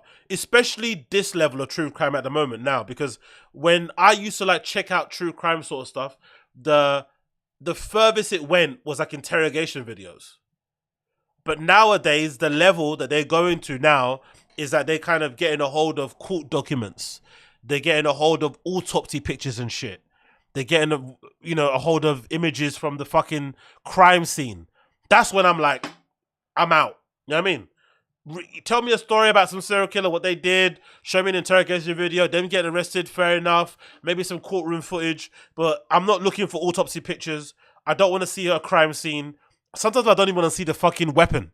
Do you know what I mean? But that's the level it's kind of got to now at this kind of stage. And I'm like, you know what? I'm out. I think for Brendan, because he's so redacted, he uses the fact that, no, he's so redacted, I think the interest in serial killer docs and stuff and being into that sort of thing is an easy way for him to convince himself he's smart. Because, you know, you get spoon-fed information that you probably would never find out on your own or retain via a documentary. You get like ages of the person, the victims, where they're from. There's a bit of psychology involved there. There might be a bit of history. There might be a bit of sociology involved there also. You know, it kind of fools you into thinking you're smart.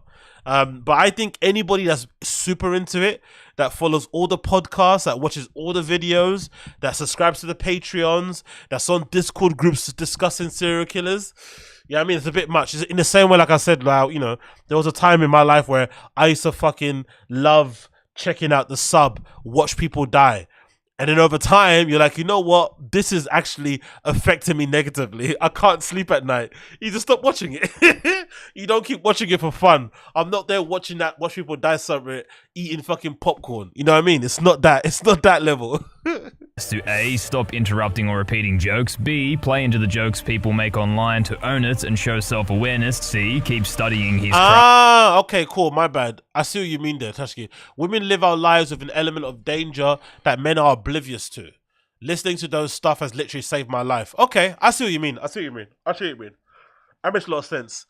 There is a little bit of fascination in that respect if you're a woman. Also just intrigued, and also, like I said, there's that kind of information in terms of actually making you aware of little things that maybe serial killers or predators may do that you can avoid doing to not make you a target or something, or whatever it may be, or not be put in their crosshairs. That makes complete sense, to be fair. But there are just some instances where no matter what documentaries or things that you watch, it's not going to really help you. Like, I remember one fucking distressing story I remember reading.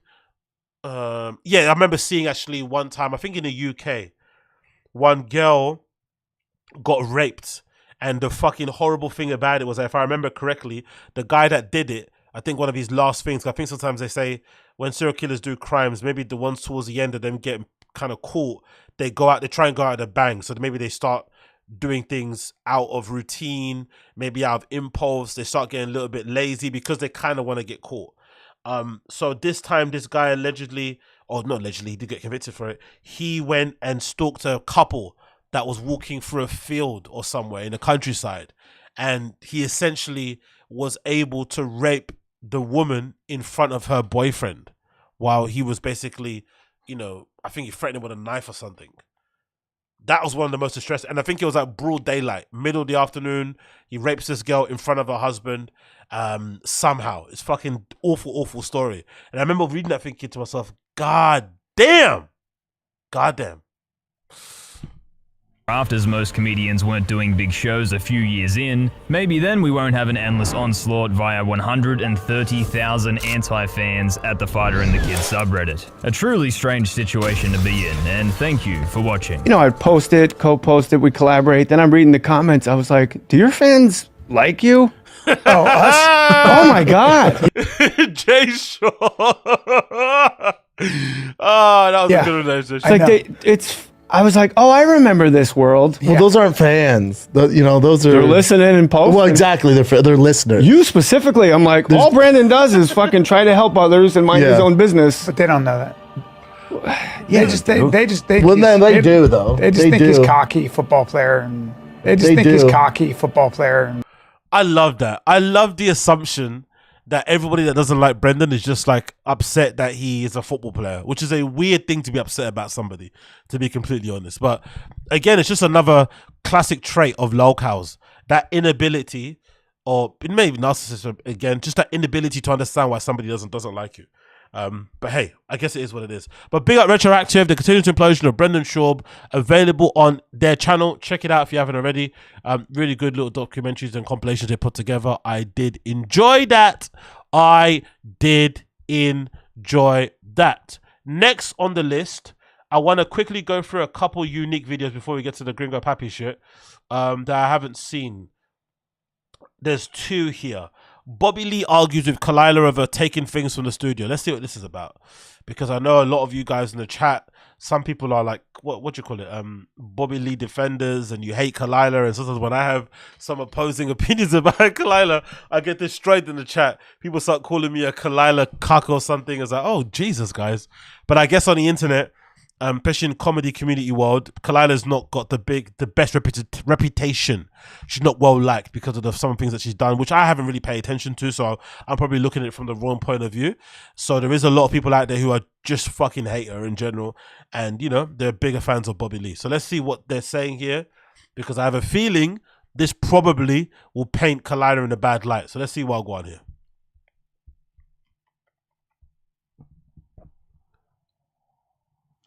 Ari Spears went on Tiger Belly, and Bobby and Kalila got into an argument. So I'm going to play this and give you my thoughts on it. Although this episode has been pretty great because Aries is confronting Bobby Lee, but let's see the little argument that Bobby and Kalila had. You think, anyway, is you got some ice, man? Are you being real?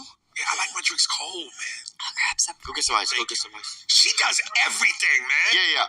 I do. Do we have, I don't even know if we have ice George, here. are you going to grab it? Or do you want me to? If there is none, that's cool. I'll go grab some. Yeah. Do we have ice? I don't think we do. Do you not have ice anymore? No, I look at, there's no ice. I swear to God, there's no ice. Is it real? Do you have a cold? You have a cold one? Wait. Mine's not cold. Well, let me touch yours. Let me touch it. What is this? Let me touch it. Yeah, this one's, all these other ones are cold. This one's not. Let's put one in the fridge. Who is this dude? Is this like your Alfred? Yeah. Is that cold? Touch that one. Bro, this guy's wearing... That is a bit intriguing though, isn't it? Like, imagine all these podcasts that you go on, all these podcasts that these have, with all these fucking assistants and people working there, too many people probably for one podcast where you're just talking to a guest or a friend, but then also the money that these guys generate and the little simple things that they don't have. Like, I don't know, snacks, cold drinks, like, I don't know, little things, like a place to put your phone that isn't the table. Like little things that they don't have that just really perplex me when it comes to these sort of podcasts. Like, why don't they have a fridge? A little mini fridge in there. Even just to advertise the drinks that you're obviously being paid to fucking drink. The liquid death shit. Just to have them look nice with a little LED light around it or some shit. Why not have that? It's a really strange thing to kind of not have. That'll work. You know, I don't want to be that dude. Let's put one in the fridge and give him another. No. This is good. We freeze that one. Oh, no, you know what? What happened to our freezer? It's gone. That was my freezer. I took it in the breakup. Y'all go together, right? Not anymore. We broke up. 10 years. Seriously? Yeah. But you put my freezer? You know what? Your pool would still be green if it wasn't for me. I changed the filter every... Okay, let's start. I'm going to put a pin in this, but I want to know why y'all broke up. But let's put a pin in that. Because there's other issues we have to talk about. Yeah, fucking relationship. Absolutely. Okay. All right. So here's why, all right?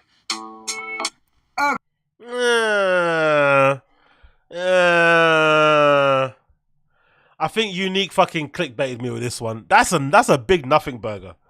Come on, Uniques. You gave me a bit of a clickbait with that one. You fucking clickbaited us for shit. That is nothing to be upset about, to be completely honest. That is really, really minor. What? She might have took the fridge. I don't give a fuck. Do you give a fuck? Really? I don't know who bought what. I don't know who did what.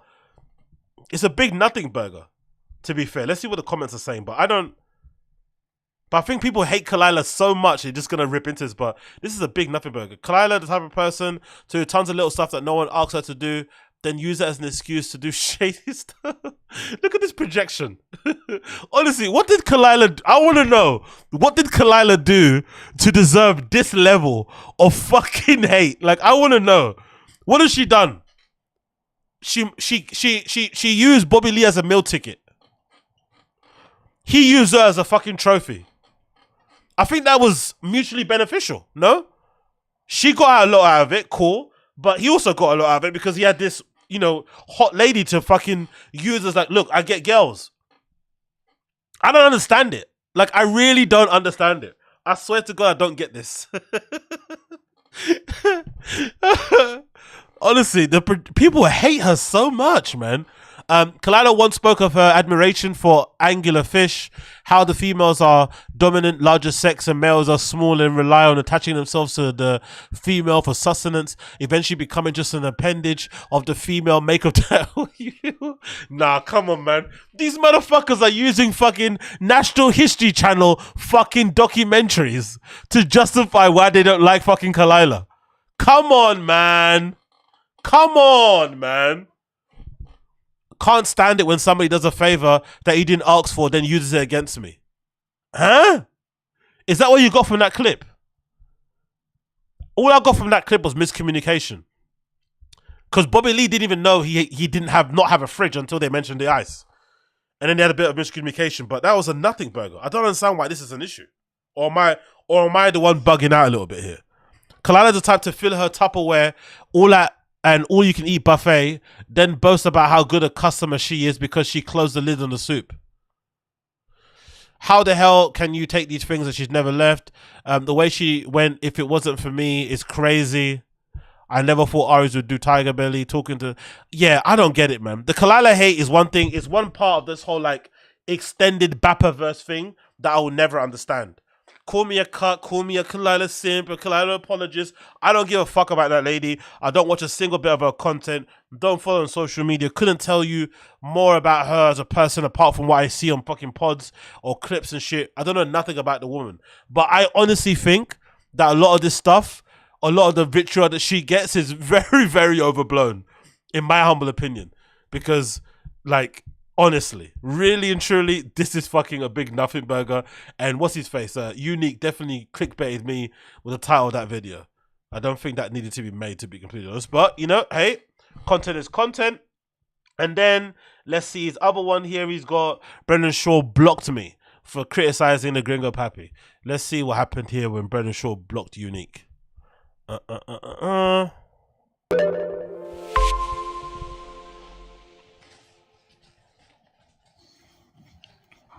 Brendan Schaub took to Twitter to celebrate the Gringo Papi reaching... No, okay. See, Unique, bro. Unique, I like you. I really do. But you got to stop with the clickbait. You really do. I know I sometimes do it. I am not speaking from a place of superiority. Sometimes when the fucking analytics are low and Papa's got to pay for some fucking cat, you know... you might have to fucking, you know, you might have to overuse the Brendan titles and shit. Fair enough, right? Fair. But this is insane. I've always had an issue with people who go out of their way to post screenshots of them being blocked by famous people or well-known people in the public eye. It always gets on my nerves because usually you know why you've been blocked and you're trying to now use it as a thing to kind of brag about and shit. Or... the ones that do it and then are complaining shocked. Oh my God, you don't believe in free speech. I can't say what I want. No. You can say what you want. They just don't want to see it. So if they want to block you, fair enough. I don't really, understand the whole blocking thing personally. I think it's redacted. I've not blocked a single person in my entire life. I think, just don't look at the shit if you don't want to look at it. But whatever.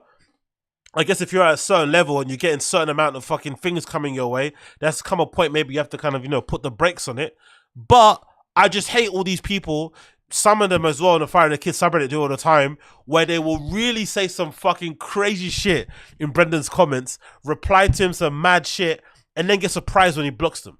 What do you think? What do you expect from the guy who's incredibly thin-skinned and isn't able to be corrected on his own podcast? Who gets upset if somebody tries to correct his pronunciation or pronunciation or whatever he said, right? Somebody who clearly is not that self-aware. Of course he's going to be very sensitive. It makes complete sense. So why are you trying to, poke the fucking hornet's nest? Or also then be surprised when they fucking blocked you. It's really bizarre. I don't understand it. I've never liked it. I think it's fucking lame. And I think Unique should know better, especially he's gone through a fucking lawsuit, a court case with this guy. If he sees your names in the fucking reply and you say something mad, of course he's going to block you. 2 million views. I replied to him on Twitter by putting 1.5 million of those views were from Thailand. And then He blocked me. Finally, by the way, I've always tweeted at Brendan Schaub stupid stuff, and he's never blocked me before.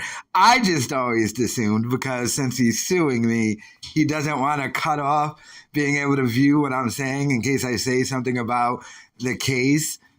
God knows every time I live stream, I'm drugged back into court and I have to hear, our client saw Mr. Swindell said during a live stream this, and Judge, can you tell him to stop saying stuff during his live streams? And the judge is like, no, and I don't care. But, so this one really got to him though. And I saw, didn't he block the MMA holes guy too? Because he said something during this tweet. This created a blockathon by Bappa, which is kind of hilarious. But yeah, that special is terrible. He bought a... I've never in my entire life cared if anybody blocked me or checked. I don't give a fuck. I'll just say what I want to say and keep it moving. But I honestly do think stuff like this is kind of lame. If you're going to go at people and you're going to say crazy shit in their comments, they have a right to do whatever they want to do with that. If it's ignore you, if it's block you, whatever it may be, but then you acting surprised about it and, you know, using it as some sort of W that you got underneath their skin is a little bit lame. For me personally, I don't really like that. Say what you want to say on your side of things, be free, be loose, but then, you know, trolling them under their comments and stuff, bit lame. I've never done it, never will. Don't encourage it. Think if you do it, it's fucking redacted and probably paints you in a worse light than you're looking at the other person. In my opinion, as much as I like Unique and shit, I think this is a little bit lame, my guy. Personally for me, and you know, you clickbaited me twice. Never again. Never bloody again, okay? You clickbaited me twice. I'm not gonna fall for your fucking schemes. I'm not falling for them. And then I wanted to move on to talk about, of course, why we are all here today for the fucking Brendan Schaub celebration. The celebration that we all thought we didn't fucking need. And the reason why we're celebrating here, the reason why we're out here celebrating, the reason why we're out here checking this and seeing Wild Guan was because of this fucking insane post that Brendan put up on his fucking Twitter. That was really insane for me personally, because I feel like most people regard Gringo Papi as Brendan's worst comedy special. Most people do. I don't. You know, I just don't. But most people do. But most people have also forgotten about it. So if that's me and I'm Brendan, I'll just let it live. Let it live, let it do its thing. But the last thing I want to do is bring more attention to a special that was wildly decried, derided, insulted, picked apart. I wouldn't want to do it, personally speaking. But Brendan's different from me, clearly. So Brendan got into his Twitter and I guess other bits of social media and decided to post this. Just got notified my last 30-minute special hit over 2 million views. Tried my best. Thanks for watching. Already seems like ages ago. Working my tail off on new material non-stop. See you on the road. New tour. Did you have fun though? Bunch of dates announced and more to come. Thanks for all the love. And he made this little graphic showing himself, the Gringo Papi, 2 million views. Me personally, I wouldn't want to bring more attention to this special. I'd want to fucking just remove it from my history, from my discography. It doesn't exist. It didn't happen. Great special. Never met him. But in Brendan's defense, because it's so hated and because it's so derided, what is the difference really of inviting some more fucking pressure on it? What is really the difference of talking about it again? Because people already said their jokes. They've made their memes. They've made their compilations. There's nothing more or new you could hear now. They've said all they need to say. So clearly, this is probably some good free promo for the fucking special. But the thing that's sad about this is that he's still taking credit for the 2 million views, which I feel like is bizarre because we all know he botted the views. Even if BGL didn't confirm that he botted the views, we would have known anyway because of the fucking comments and because it just wasn't believable that he would have got 1 million views that quickly. I still believe he would have got them anyway. I just think Brendan with caring about his image and what he looks like and shit online and how he's perceived, he went to get that million views within like the first week of it dropping or whatever, right? I think most comedians have this new stat that they do when they put stuff on fucking YouTube. He has to get 1 million views within 7 days and stuff. And I think that's why he did it. But taking credit for getting 1 million views or 2 million views now, when you know that you bought it to get to 1 million, is a little bit scummy. You know what I mean? It's a little bit scummy and it's fucking hilarious, especially considering the caption, because this is the most depressing caption you could even read, right? Just got notified, which is hilarious because who's notifying you? You for sure are checking your own special out and making sure the views are where it needs to be. You know where the special views are, and most likely you probably botted the views to hit 2 million anyway. And then here, tried my best. This is probably the worst review you could ever do for your special. I tried my best. All specials should be rated upon how funny they are, not about how much effort you put into it. It should be hey, I worked on these jokes. I really tried to really craft them and get them down patted to a certain particular way so you guys could really laugh your brains, laugh your fucking asses off about this sort of shit. But nah. Tried my best.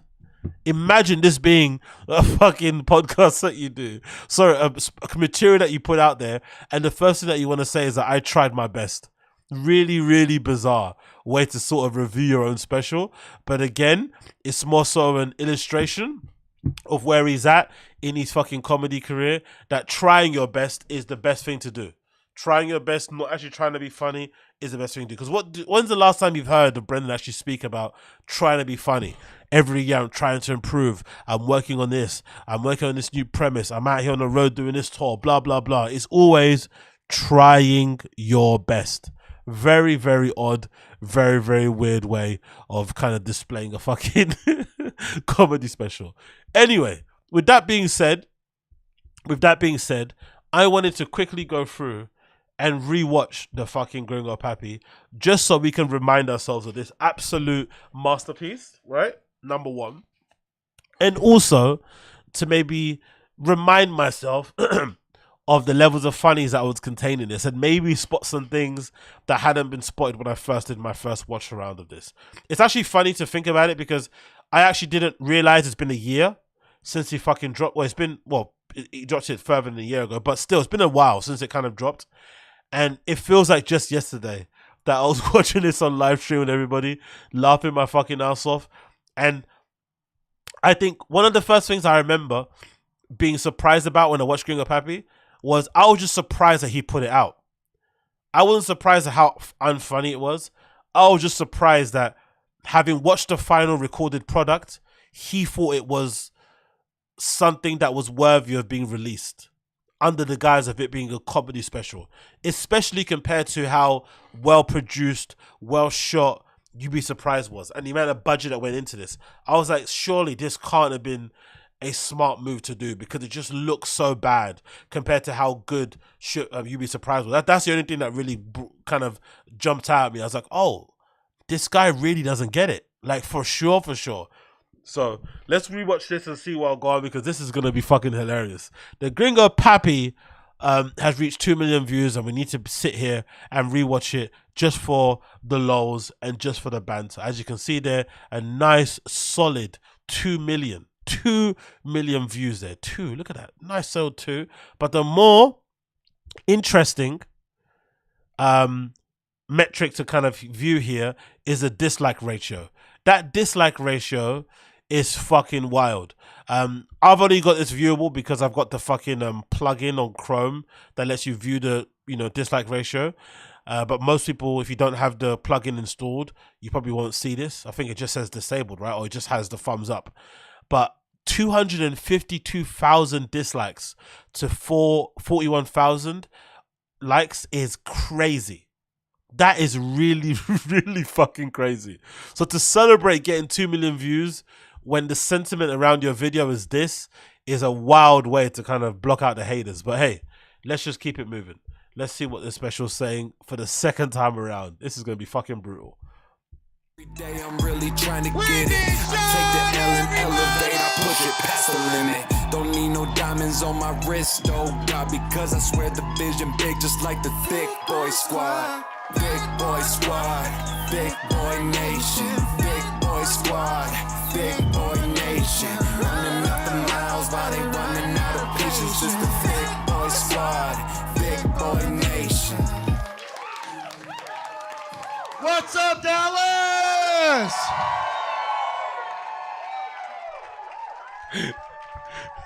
You know what's funny about actually watching the second time around when he walks through?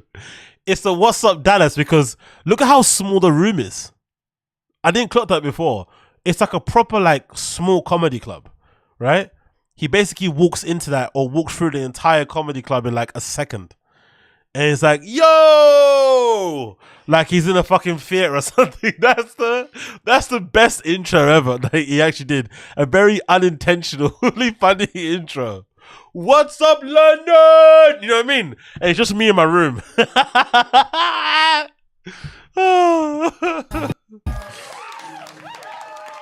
What's up, Dallas?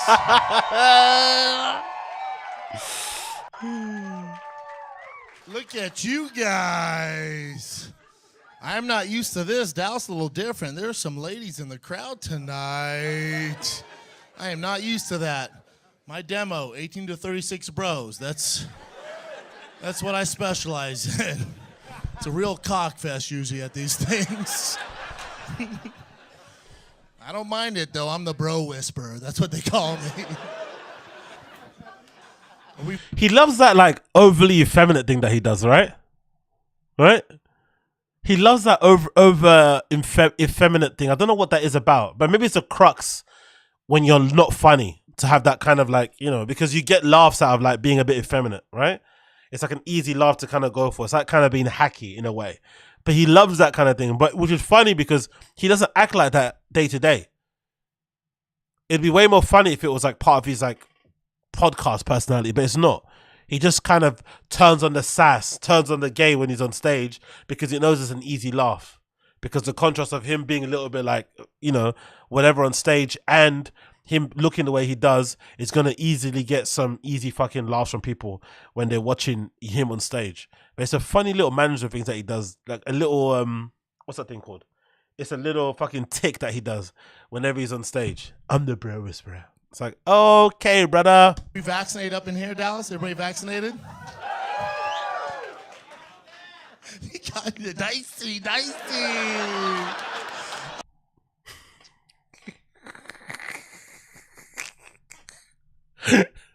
1 minute in. I love you, Texas. That's how it is.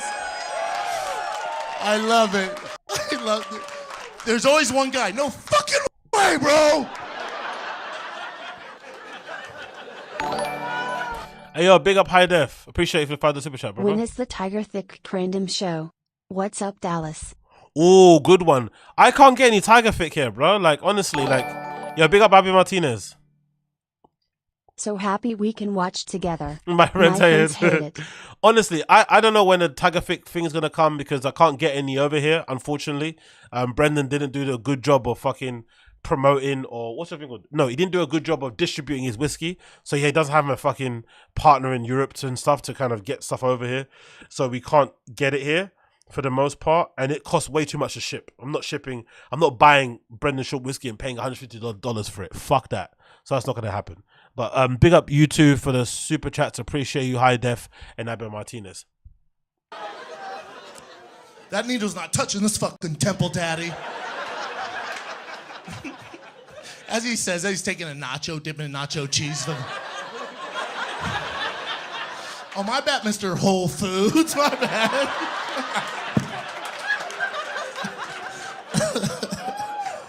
Yeah, whatever you want to do, man. This whole vaccination stuff, I'm not anti-vaxxer, man. I'm vaccinated, but it's all in their marketing. They fucked this whole thing up in their marketing. Without Operation Warp Speed, when they launched that, remember they're trying to get everybody to get vaccinated? And they're like, yeah, go to Krispy Kreme, buy a dozen donuts, get vaccinated. Like, the fuck? That makes sense. Fat people are like, hell yeah, fuck this. It was so confusing. I remember I called my mom. I was like, "Hey, Mama, are you getting vaccinated?" She's like, "I wasn't." And then, you know, I love donuts. And fucking.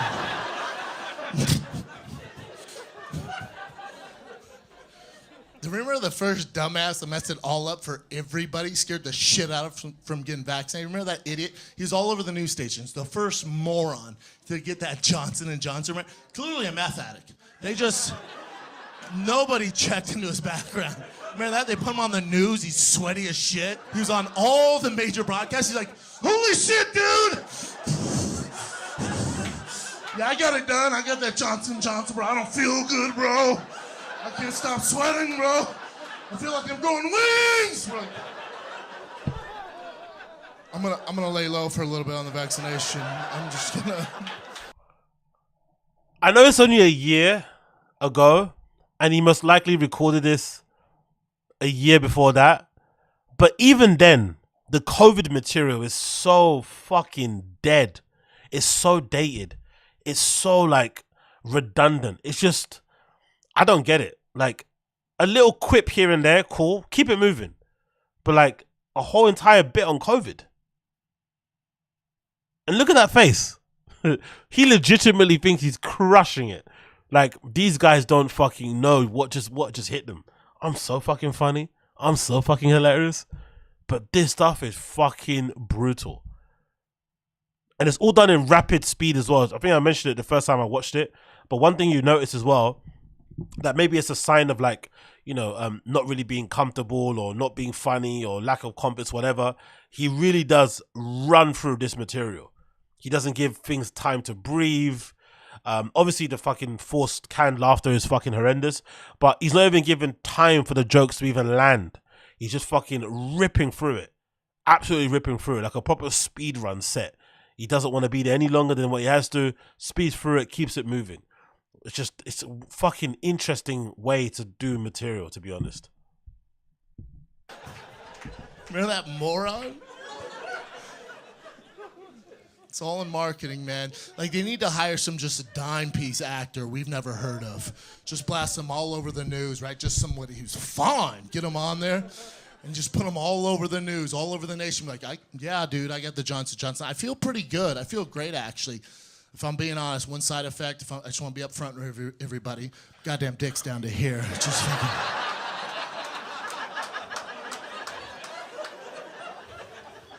You'd have a line of bros at CVS just like, just trying to do my part, man. Just fucking...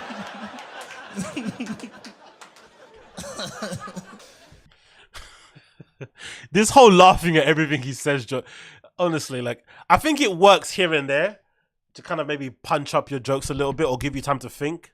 But he's laughing at every single one of his jokes so far, isn't it? He's laughing at every single one of them. And sometimes he laughs at his jokes before even getting to the joke. I'm that hilarious. Just the mere thought of me remembering this bit is just sending me. And then he says the joke. It's like, God almighty. God almighty. It's good to be in Dallas, man. You guys do it right. It's good to be in Dallas. I know. Yeah. Yeah. There's a reason I said I shoot my special here, man. You guys just give me so much love. I absolutely love Texas, man. Yeah, thank you. Thank you. I haven't touched a mask since I touched down. It is fantastic. LA is not like this, y'all. We're still on fucking COVID. We're still on fucking COVID. It's North Korea with a beach. It is fucking... But they give us Wi-Fi, so that's cool. They're talking about I remember, he said Tombao. Oh shit, I just spotted. He said Tombao. I didn't notice that at first. But this joke, right, that he said right here, he thinks this is the reason why he's like shadow banned and stuff. He thinks he's cancelled because of this joke. He thinks this joke is the one that got him allegedly cancelled on fucking, I don't know, which I don't believe, but anyway, blackballed or demonetized, whatever it may be, on social media. He thinks this is why he's cancelled. This milquetoast, generic, middle-of-the-road joke about LA being like North Korea, which by default, I guess, is calling Newsom, whatever, when he was there, fucking Kim Jong-un, whatever. It's like, what? Really? Come on, bro. But they give us Wi-Fi, so that's cool. They're talking about locking us back down. I can't go. Talking about. They're talking about. Is that like an accent thing, or is that again mushmouth? Talking about. Go through another lockdown. Straight up, the shop household barely made it through the last one. We eked our way out of that last one. We did not do well with it. Also, Dallas, my lockdown's different. I got a 5-year-old and 2-year-old. Parents know what I'm talking about. I would rather do anything else than be locked down with those fucking demons 24/7. We're not even locked down. My girl was fighting with me the other week. We get locked down, we're fucked. She was fighting with me. Fucking Fauci, Delta, mask, what are we gonna do? I was thinking to myself, oh my God, my life would be so much easier if I was just gay as shit.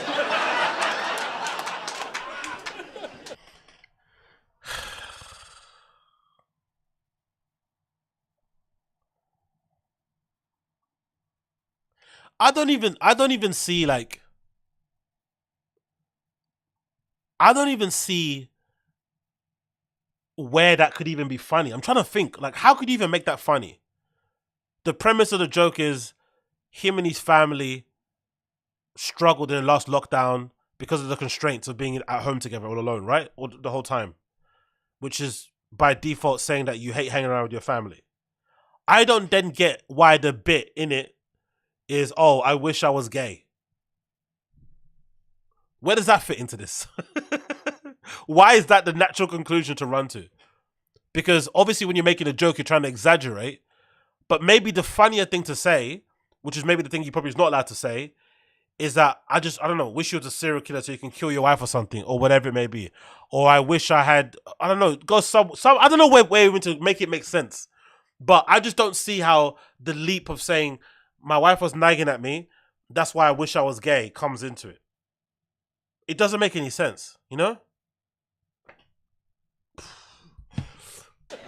If I was locked down with the bros, Dallas, quarantine with the homies, you know how much more fun we would have? Oh my God, dude. We'd like play video games all day. We'd work out. At night, we'd fuck each other.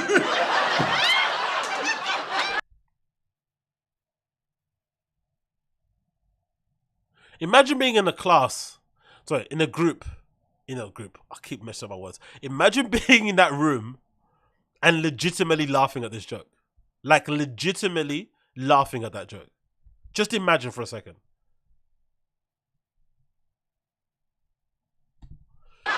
This guy was all, what the fuck? No. I thought we were going to play video games, bro. Sorry, man. I love that.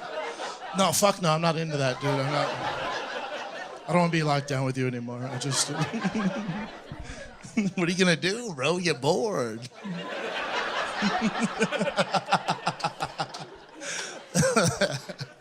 Isn't it ironic, right? The only joke that one of the worst jokes in this fucking comedy special, but the only one he actually lets breathe.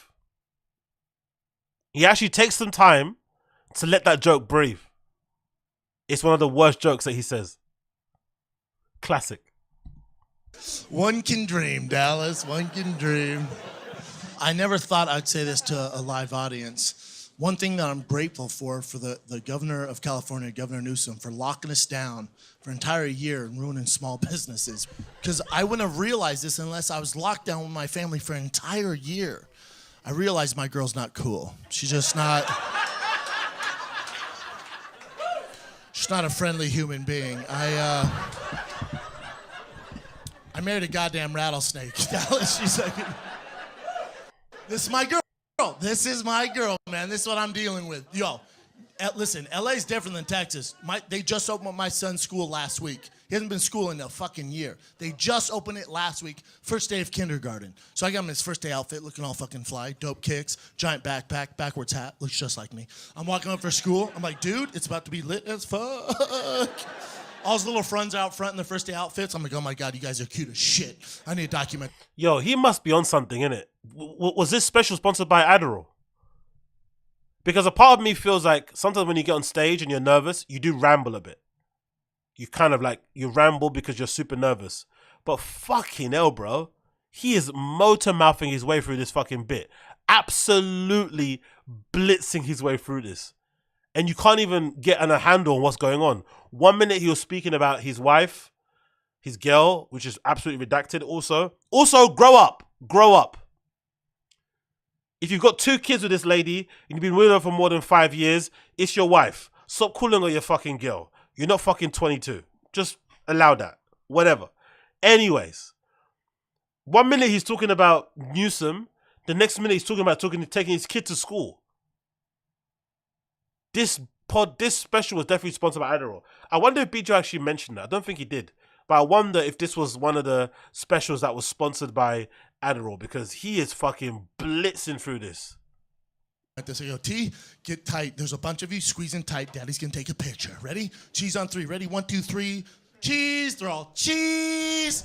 I take out my phone. I'm all, hell yeah. I snap a pic. I text it to my girl. She gets it. She looks at it. She goes, crop out the uglies. Resend. What? Excuse me? I said, you're in a group chat with other parents, dumbass.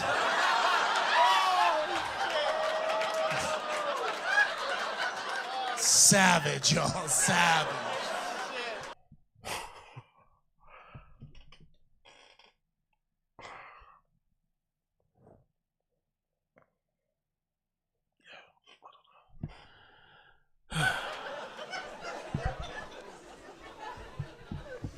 I married a Mexican, y'all. I married a Mexican. I thought you would like that. Listen. Listen. I thought you guys would enjoy that. Listen, Dallas. I don't mean like Taco Bell Mexican. No. Also, am I the only one that thinks like, if you do a joke about your wife being mean and calling other kids ugly, surely you should just double down on that and just talk about other things that also make you that made you realize your wife was mean? Why does it just end there? Now suddenly he's talking about her being Mexican.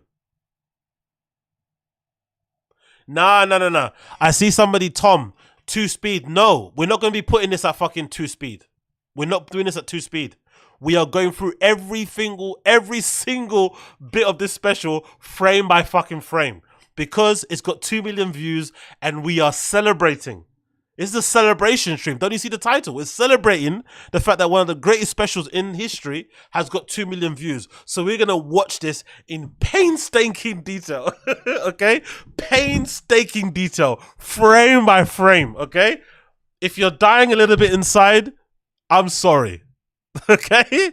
But we're not going to go 2 times speed. We're going to go through this frame by frame and we're going to give him the respect that he deserves. Okay? That's what we're going to do. Honestly, you guys in the chat are probably hating this. I can tell. I don't blame you. I don't blame you.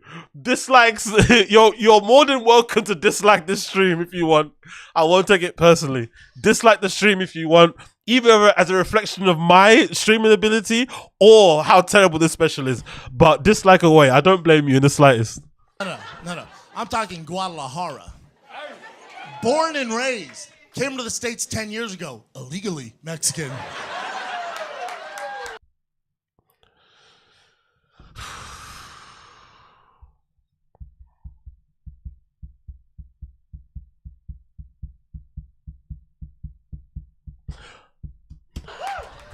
The real deal, Holyfield. Y'all, this shit is... I dated a lot of white girls, big titties and flat asses before her, and it just never worked out for me. It just would never work out. And I'll never forget this. One of my boys goes, dude, Papi, what are you doing, bro? Get with a Latina, bro. You know why? Because they're fun and they're spicy.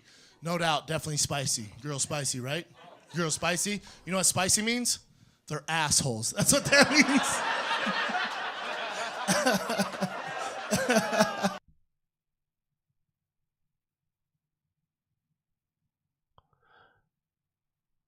Huh?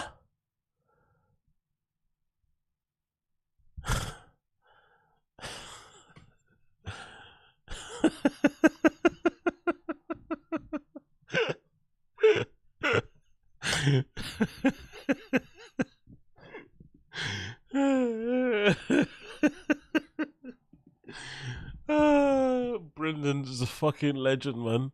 This is why I say I've never ever had imposter syndrome, and I would never ever feel like I can't do anything that I put my mind to, because there are people out here that have legitimate careers doing stuff like this, of this level, who in their brains don't believe they're crap. They think they're awesome. So if that's the case, and you have an inkling, a little dash of talent, a little dash of maybe self-awareness and whatever, you're going to be successful too. Because that was brutal. Wow. Wow, wow, wow.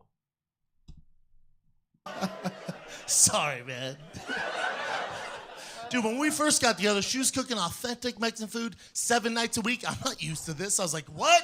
Fajitas every Wednesday? Fuck yeah. No, dumbass. Not fajitas every Wednesday. Real Mexican dishes, y'all. Real shit from the motherland. I'm talking huevos rancheros, carne asada, pico de gallo, and my favorite, chili.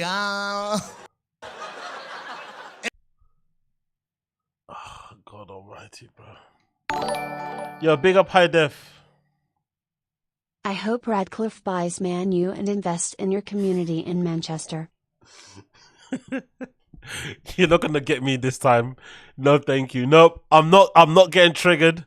I'm not gonna go on a rant about how much I hate the Glazers and turn this into a fucking toxic fucking stream. You're not gonna get me. You're not gonna fucking get me. You're not gonna get me. Thank you, High Def, but you have failed in your ability to try and trigger me. I'm not gonna fall for you guys shit anymore. Okay? None. Done. I promise myself when I do these streams, I'm never going to check any news about Man United, because if I see something that upsets me that I don't know anything about, I'm going to get pissed off. So I'm not going to speak about it. I'm not going to go on about it. I'm not going to rant about it. I'm not going to get upset that there's no conclusion so far. We haven't got a fucking, any idea on if we're going to be, sold to the Saudis yet. There's murmurs that Radcliffe might take over. I'm not going to bite on that. The fact that there was all these, news stories out there that we're going to get rid of 13 players, and we've only got rid of, I think, 2 so far, and we haven't had any fucking incomings in. I'm not going to get triggered by it. I'm not. It's going to say that, all right? The fact that we gave Mason Mount a Chelsea somewhat reject, a number 7 jersey, and now he's all over our fucking social media platforms because he happens to be English and whatever it may be, and conventionally is a bit of a cookie cutter player and he isn't that great and isn't really going to add any options to what we're going to be doing now going forward. And the fact that we still need a striker, we haven't bought one, and we haven't got rid of fucking Harry Maguire. I'm not gonna rant about it. I'm not gonna do that, okay? I'm not. Anyway, going back to this, right? Always the funny thing with me about Brendan when he does these jokes. Have you noticed the kind of the pleasure in his face? Have you noticed how he's proud he is when he drops his lines? That for me is always an indication of just how detached he is from how his jokes sound to normal people. Because he legitimately thinks this is good material. That's the really interesting part about this. This is really funny. This is good material. They're going to fucking love this. He's really chuffed at what he's saying here. Most of it is fucking crap. And my favorite, chili. Every night, though. Every night, 7 years later. Every fucking night. I know I look Latin. This girl know who I am. She's like, honey, what the fuck is happening right now? Is he not a Puerto Rican shortstop for the Dodgers? What the fuck's happening? Dude, I did that 23andMe. I did that shit. You spin the cup, you mail your DNA in. I did that. They sent me drive mayonnaise back. I am white as shit, Dallas, yeah. White person handout, page 7, bitch. I need a fucking tater tot once a week. Would a fucking Hot Pocket kill you every now and then? Every time dinner would come, I'm like, oh, does she really think beans go with every goddamn meal? Is she serious? She for real?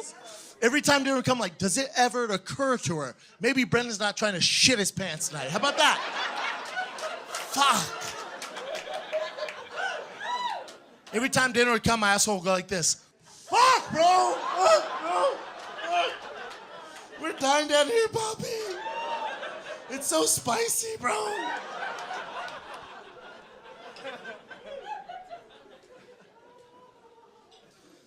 I've never been thicker. You see what I mean? the worst jokes that he has, he lets breathe. But then the ones that actually may have potential, he just rambles through them. Do you get what I'm saying? Like, I don't understand this. The decision of when to pause, when to give the joke a bit of room to breathe, when to let the room reset, when to maybe let the joke marinate, whatever that fucking term is bizarre to me in the slightest, because God almighty, man. Since I got with a And remember guys, BGL told us this has been edited. This is edited. BGL said this is originally a 1 hour special, and he edited it down to 30 minutes because he was under the premise that, oh, people only watch 30-minute specials, right? And he did that. When obviously it's not even 30 minutes of a special, it's like 25, and maybe 23 of them is actually him telling jokes. So imagine what this must have sounded like, the full hour. Imagine what the full hour is like. If you don't like this, imagine what the full hour is like. Mexican, man. Thick with 3 fucking C's. Dude, everything they eat, bean, cheese, bean, cheese, bean, cheese, bean, cheese. Everything they eat. The hell, man? We're just gonna carb load year round? We never tailor off the carbs? That's the game plan? We're just all gonna be built like armadillos?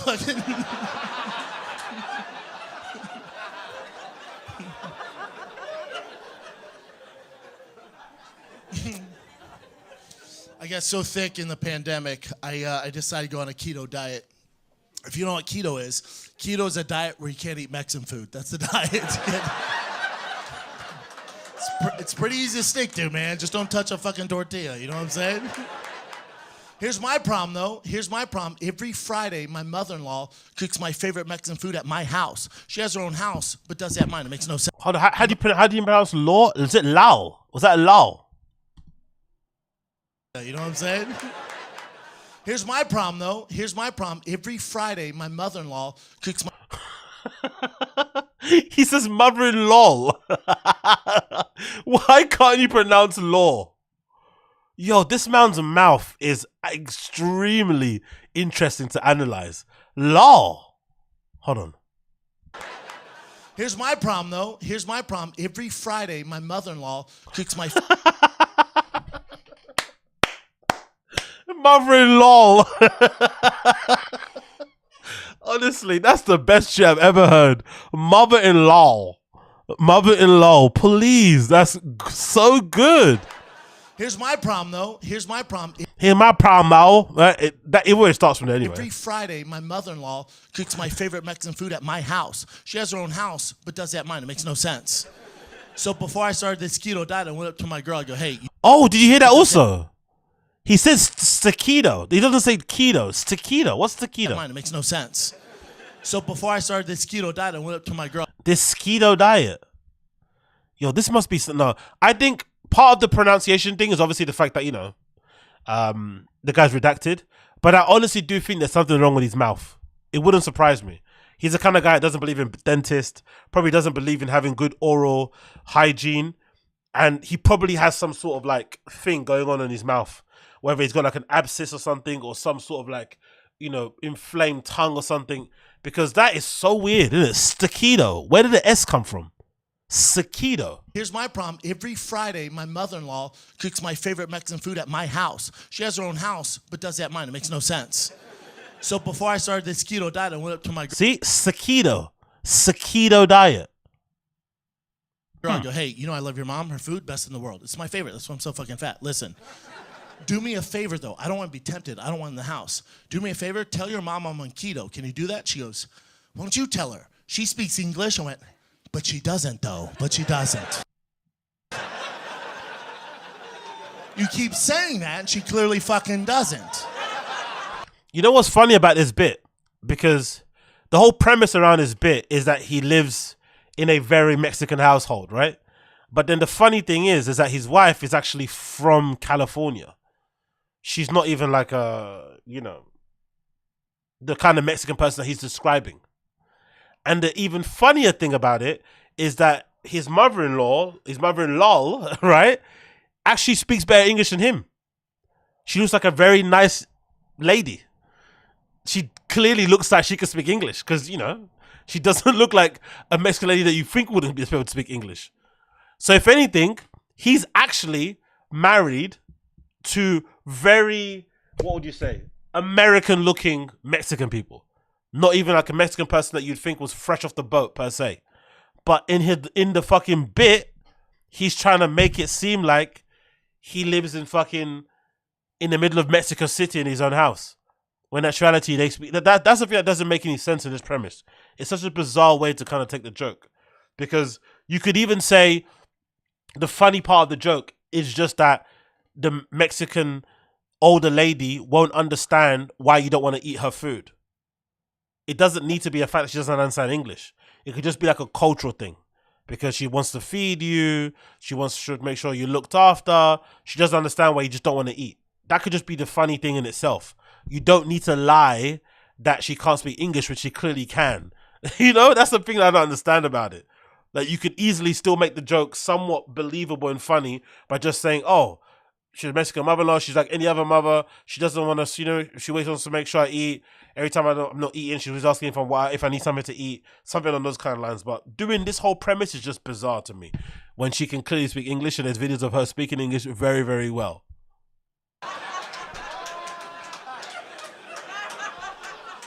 Do me a solid, tell her I'm on fucking keto, okay?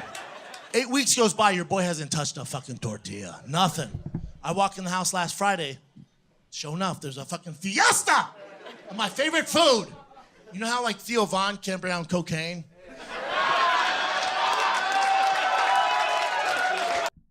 That is the most hacky shit ever. And a lot of comedians do this. This whole mentioning your podcast friends in your stand-up special. Boo! Also, especially that way. Mentioning your podcast friends and then mentioning it in this incredibly disrespectful way is awful. Using fucking Theo Vaughn's addiction and, you know, those issues around drugs as a way to mention your friend to get some easy laughs and applause from the audience is absolutely heinous. Absolutely heinous. You know how like he struggles with cocaine? Oh yeah, let's mention it one more time. Like if there was cocaine on the table right now, he'd fucking snort it from right field. You feel me? God bless him. I love that fucking dude. That's how I am with fucking pozole. I see it, dude. I will fucking take it to the snout. I can't be around it. I see it, I eat it. So I walked in, I go, Mama, you know I love, Mama, what are you doing? I know you know, I'm on keto. I know you know, somebody told you I'm on keto. She goes, mijo, bueno, ándale, mijo. Cabron, look, cabron. She grabs this tray, she goes, cabron, look, taquitos. It's keto, bitch!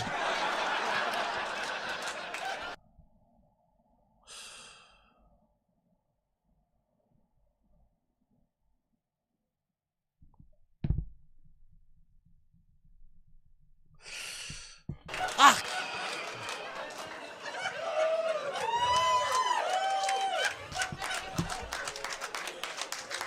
I'm just gonna stay thick, y'all. It's my DNA. Oh, the other thing you should know about dating a Mexican, nobody told me this. There's gonna be flaming hot Cheetos all over your house. They love them. They love them. It's like catnip for Mexicans. They love them.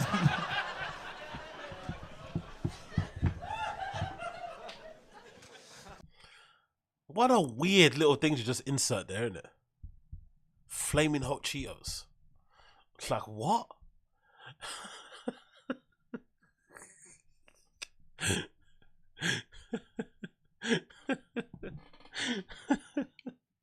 Catnip for Mexicans.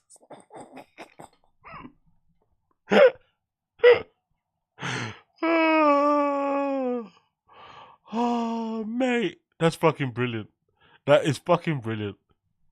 I'm the only person in my house who don't speak Spanish. I feel like a refugee in my own goddamn house. My white friends never dated a Latino before. Go, dude, just fucking learn Spanish. Put a little effort in. Learn Spanish. How hard can it be? I'm all, bitch, I am 38. I struggle with English at times. You know what it feels like? That my 5-year-old son roll up on his bike and talk shit to me in Spanish? You know what that feels like? As a father, you know what that feels like? I don't have a clue what he's talking about. I have a clue. I thought puto meant dude for the longest time. I dropped him off at school last week. I was all, later, puto!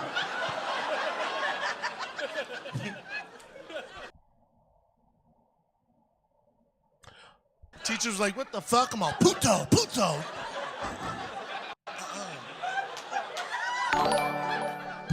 Yo, big up Pyrella. Never would I have imagined that you'd be surprised would be the absolutely tippy top of Brendan's comedy, and it would all be downhill from there. Yeah, big up Pyrella for super chat. Appreciate you. I've said this from the onset. I've always said this before, and people always argue with me in the fucking stream chat and shit, and call me names and stuff, which make me really upset and make me to shake and shit. Right, I'm actually shaking right now speaking about this, but I've always said that my unpopular opinion has always been that You'd Be Surprised is better. Because, number one, it's obviously, that was what he was working up to in terms of that point, even though it's on a year and a half in or whatever. It's better produced. And I feel like, in general, he put way more effort into trying to be funny in that special than this one. Just in terms of his craft. He'd go up a lot more. He had writers and whatnot. He was obviously surrounded by people that are really good at stand-up comedy at that time because he was friends with Rogan and really close and at the Comedy Store all the time. So iron sharpens iron and all that malarkey. That probably rubbed off on him a little bit. And overall, with it being an hour long, it's probably got, it's hard to say this with a straight face, it's probably got way more jokes in it than Gringo Papi has. That's why I say the caveat of You'd Be Surprised is better. Just because of that. It's hard to rationalize it, I know, but that's why I've always said that. Because if you can't make a 30-minute special funny, then it probably is a good indication of how unfunny you are, really and truly. Especially with it being so many years since You'd Be Surprised has gone by. And that's another thing as well, as a little bit of an L and a mark against you, Gringo Papi, is that he's now meant to be a better comic. He's now meant to be a little bit more seasoned, more experienced, whatever it may be. And he's gotten worse. Like, you can't say Gringo Papi is 10 times better than fucking You'd Be Surprised. It's impossible to say so. Even 5 times, even 1 times better. Like, it's not even slightly better. It's just whatever. They're probably on the same level. But if you had to pick between the poisons, I'd take You'd Be Surprised any day.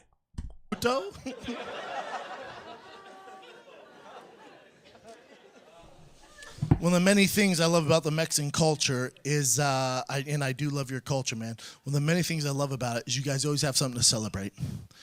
Every week you have something to celebrate. As a white person, my dad's like, only your birthday, motherfucker. I'm like, all right, once a year, be cool, Dad, be cool. Not Mexicans, every week something's popping. Last week, some girl turned 15. Not even related to us. Threw the party at my house. Apparently the Mexican culture, turn 15's a big deal. White people, we don't give a fuck.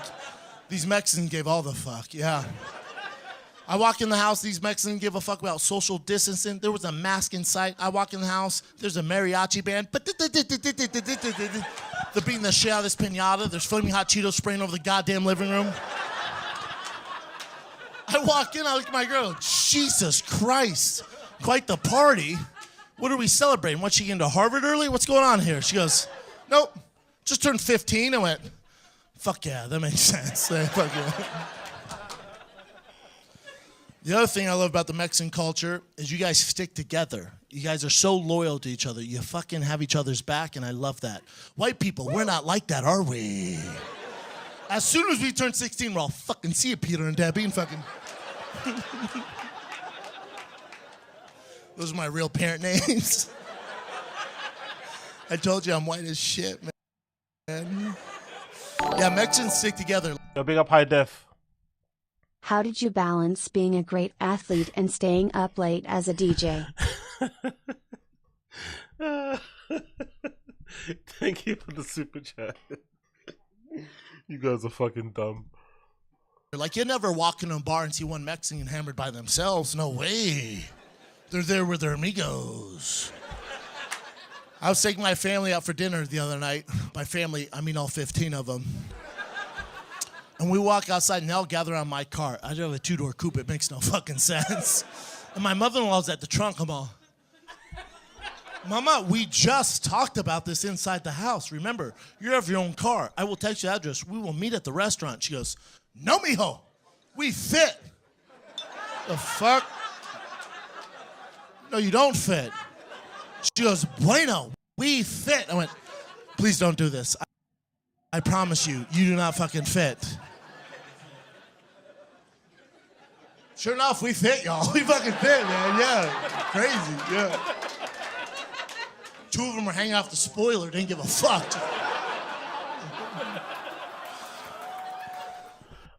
And also, you can't pick this up when you're maybe watching my fucking commentary of this, but listen to this in the headphones a bit clearly. Whenever it switches to different cameras, the sound is different. Like, I'm not too sure if that was recorded through the microphone of the camera where they were or whatever, but it's weird. Like when they switch cameras, like the sound is way different. I'm not sure if that's on. I don't think that's on purpose, but it just sounds bizarre a little bit. Like, forget how I'm gonna wrap up this Mexican bait going hard on my family. Oh, I know. Me and my girl, we're not doing well. That's right. We're not doing well. So she wanted to go to couples therapy. I'm like, all right, good luck finding one during the middle of the pandemic. She found one, man. She fucking found one, yeah. 2-star review, but we're going. So we're driving to couples therapy. She's crying just because she ran out of Flaming Hot Cheetos. I'm crying just because my life currently. And we pull up to this brick building, this small brick building. I've never seen some shit like this. Small little brick building. We pull up to, and this therapist has her name plastered on the side of the goddamn building. Giant red neon letters, just fucking zzz. It says Dr. Rodriguez. I get out, I'm like, well, it's an away game for your boy, isn't it?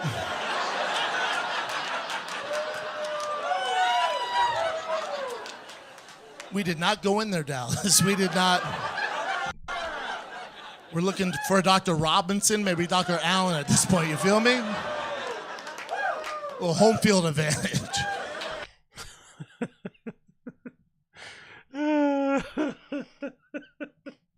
He is getting absolutely hammered on that stage. Like, I don't look, man. I don't know. I don't know what to say. This is a lot more brutal than I thought it would be. I'm actually getting a headache. I'm not gonna lie. I'm getting a headache. This is so painful, it's giving me a headache. So I can't imagine what it's doing for you guys. My head's actually hurting listening to this shit. I swear to God. Because I'm trying to say something, but then I'm like, what's the point? This is fucking terrible. So I'm just letting it play. But then I'm also thinking to myself, how did he think this was good? Like, all these thoughts coming into my head, and in my brain just thinks to myself, like, why am I doing this to myself and to you guys? And why? Like, why does this stream even exist? Like, why does this stream exist? Why am I doing this? Why? Please, someone tell me. I don't know why. This is fucking insane. The views are not worth this. Nothing is worth this. Nothing. Nothing. I could be spending my time watching fucking UFC Fight Night. I haven't done it before. I haven't rewatched the fight card happen over the weekend. I could download that. I could be watching, what else I could be doing? I could be having some Popeyes on a Monday. That's always a good time to have some Popeyes. I could be going on a run. I could be in the gym, having a wank. So many more entertaining things could be done than sitting here watching this shit. Fucking hell.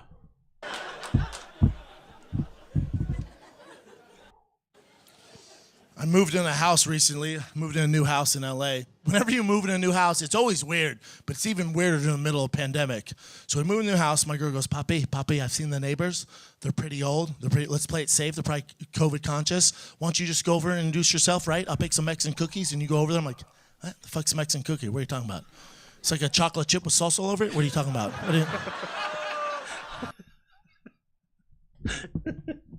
That's my favorite. That's my favorite Gringo Papi bit. I swear to God. Mexican cookie.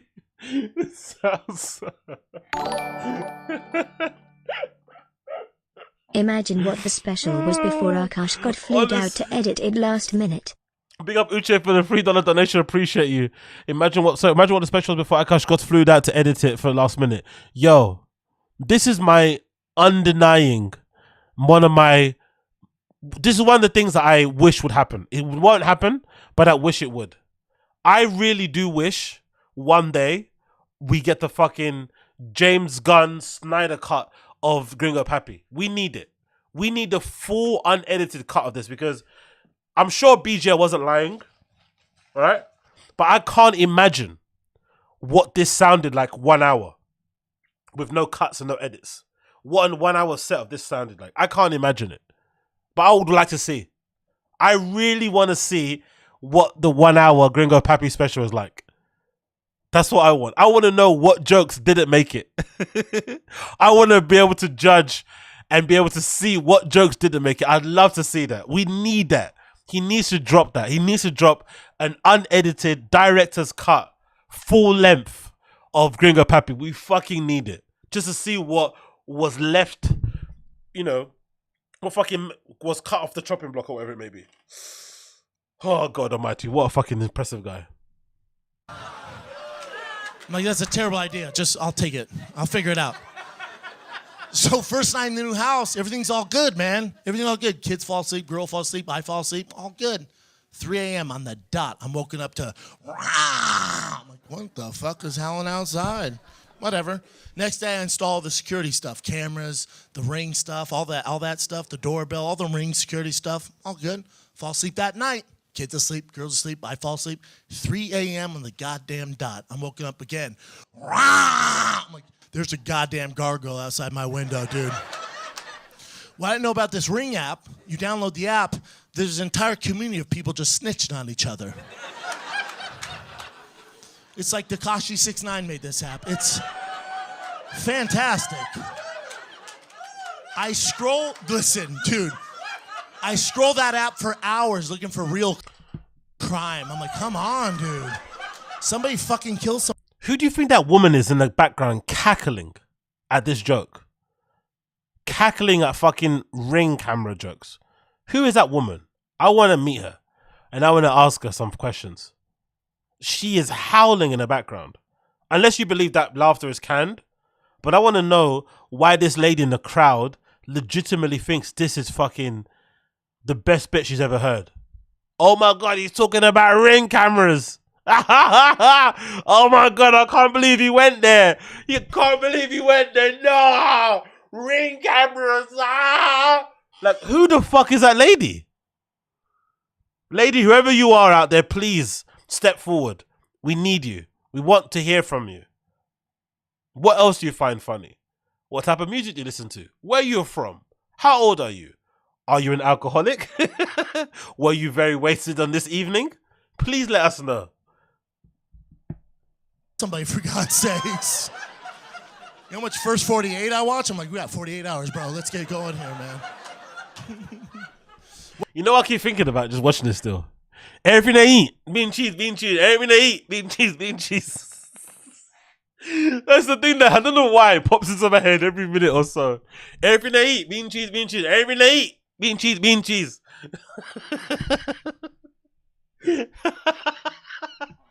Oh, fucking brilliant. What I didn't know is you can narrow it down to your hood. You can narrow it down right to your neighborhood. It's dope. You can narrow it right down. So I'm like, ooh, let's see what's popping in this new neighborhood of mine. 2 doors down, Jerry goes, hey, man, this mountain lion ate my goddamn dogs. Somebody needs to do something. Jesus Christ. I'm like, that is not good. Diane, right next door to me, goes, yeah, I used to be the fucking cat lady. Not anymore. That mountain lion ripped my goddamn cat's head off and ate all of them. My kids saw it from the window. We can't sleep at night. Somebody needs to do again with the pronunciation. Did he say Saul or did he say Saw? Of them. My kids saw it from the window. It's such a weird inclination, isn't it? To add L's on letters that don't have L's on them. Saul. What? Mountain lion ripped my goddamn cat's head off and ate all of them. My kids saw it from the window. Saul. Saw or Saul? A mountain lion ripped my goddamn cat's head off and ate all of them. My kids saw it from the window. We can't sleep at night. Somebody needs to do something. Like, this is not good. Then David, right next door to me, David goes, yeah, the same mountain lion stole my Amazon package. I'm all,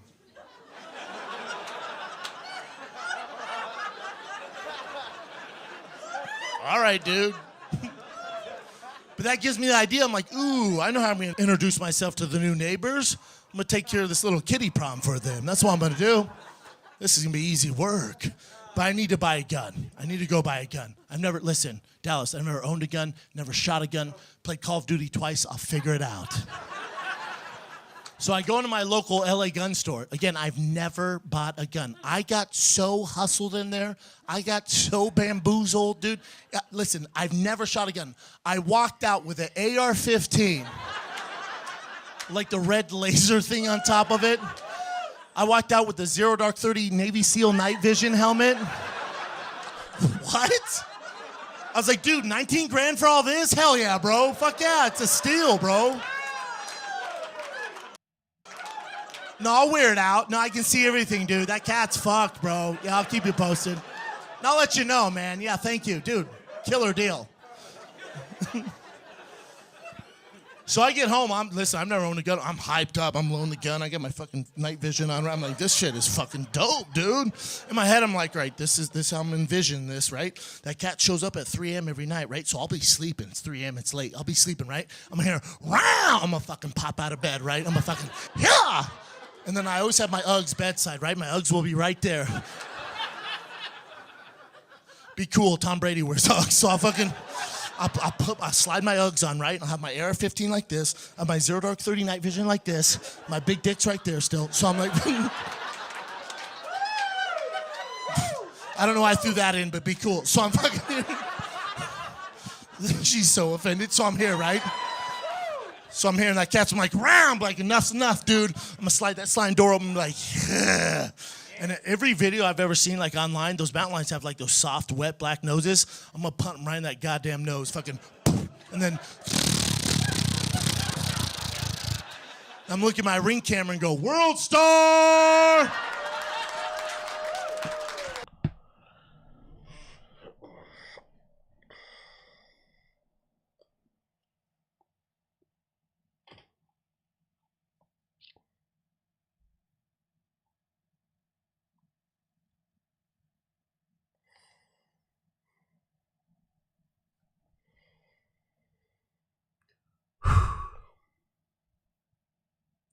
I'm sorry. I really am. I'm really sorry to put you guys through this. And I hope you can forgive me. This seemed like a good idea. God almighty. Okay. Only 2 minutes ago.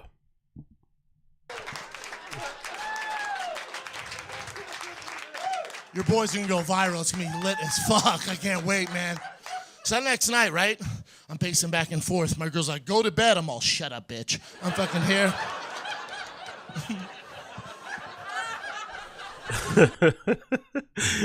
Space Guy, I'm sorry to put you guys through this. Then why are you? I'm sorry. It's too late now. If I was gonna bail, I would have bailed at 13 minutes. But now we're 23 minutes in. I kind of have to finish it, you know?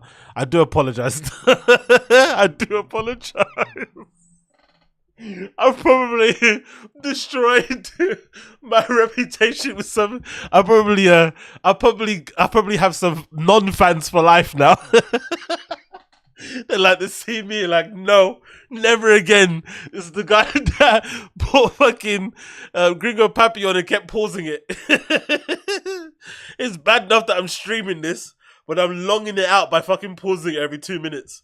Oh, fucking no. This is one of the worst streams in the world. Okay, let's continue. Fucking hell. Again, I got my Ugg boots on. I got my AR-15. I got my Zero Dark 30 night vision on, right? Still got the big dick. Sorry. I'm fucking here. I gotta stick with it, right? So I'm here. I'm looking at the clock. It's all 2:50. I'm all pray to God this cat shows up, bro. It's 2:50 now. I'm like, last day on earth for you, kitty. 3 a.m. hits. I hear, rah! I'm all, showtime. I slide that glass door open. I'm all, yeah! Here's the thing, Dallas. I've never seen a mountain lion in person before.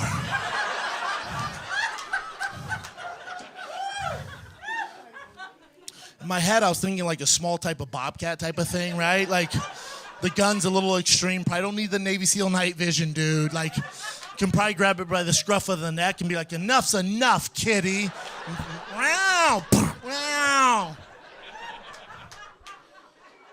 Well, no, dumbass. It's a lion of the mountains, dude. It's fucking, this thing was Mufasa. Fucking, it's like this mountain lion ate Joe Rogan's trash. This thing was fucking. Theo Vaughn, the Joe Rogan mention now for the easy laugh. God almighty. Oh, I panicked. Dude, I panicked. I went, oh shit! And I slammed the door. Dude, I threw my AR-15 like this. I fucking threw my night vision. I'm not even left-handed. I was like, oh my God. Still got my Ugg boots. Still got the big dick. Not a big deal. Sorry. I got on that Ring app the next morning and went, yo, we got a mountain lion problem, y'all.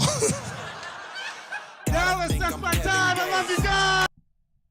Imagine ending your comedy special on that fucking bit.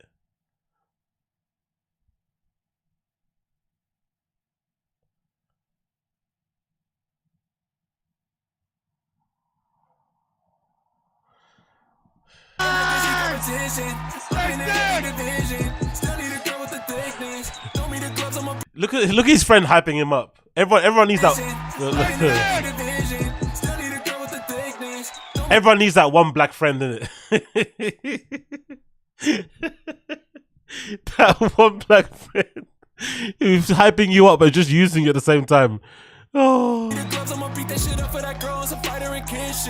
getting days and I'm putting up numbers. I swear I'm a mathematician. Don't wait for the game, yeah, you know that. Oh, God almighty, mate. All I see is cake, I make plays, I don't hold back. Hating by yourself.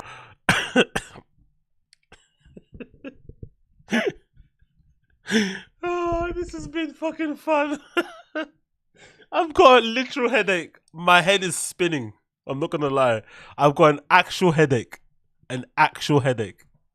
An actual headache. Director of photography. That's what's making me laugh.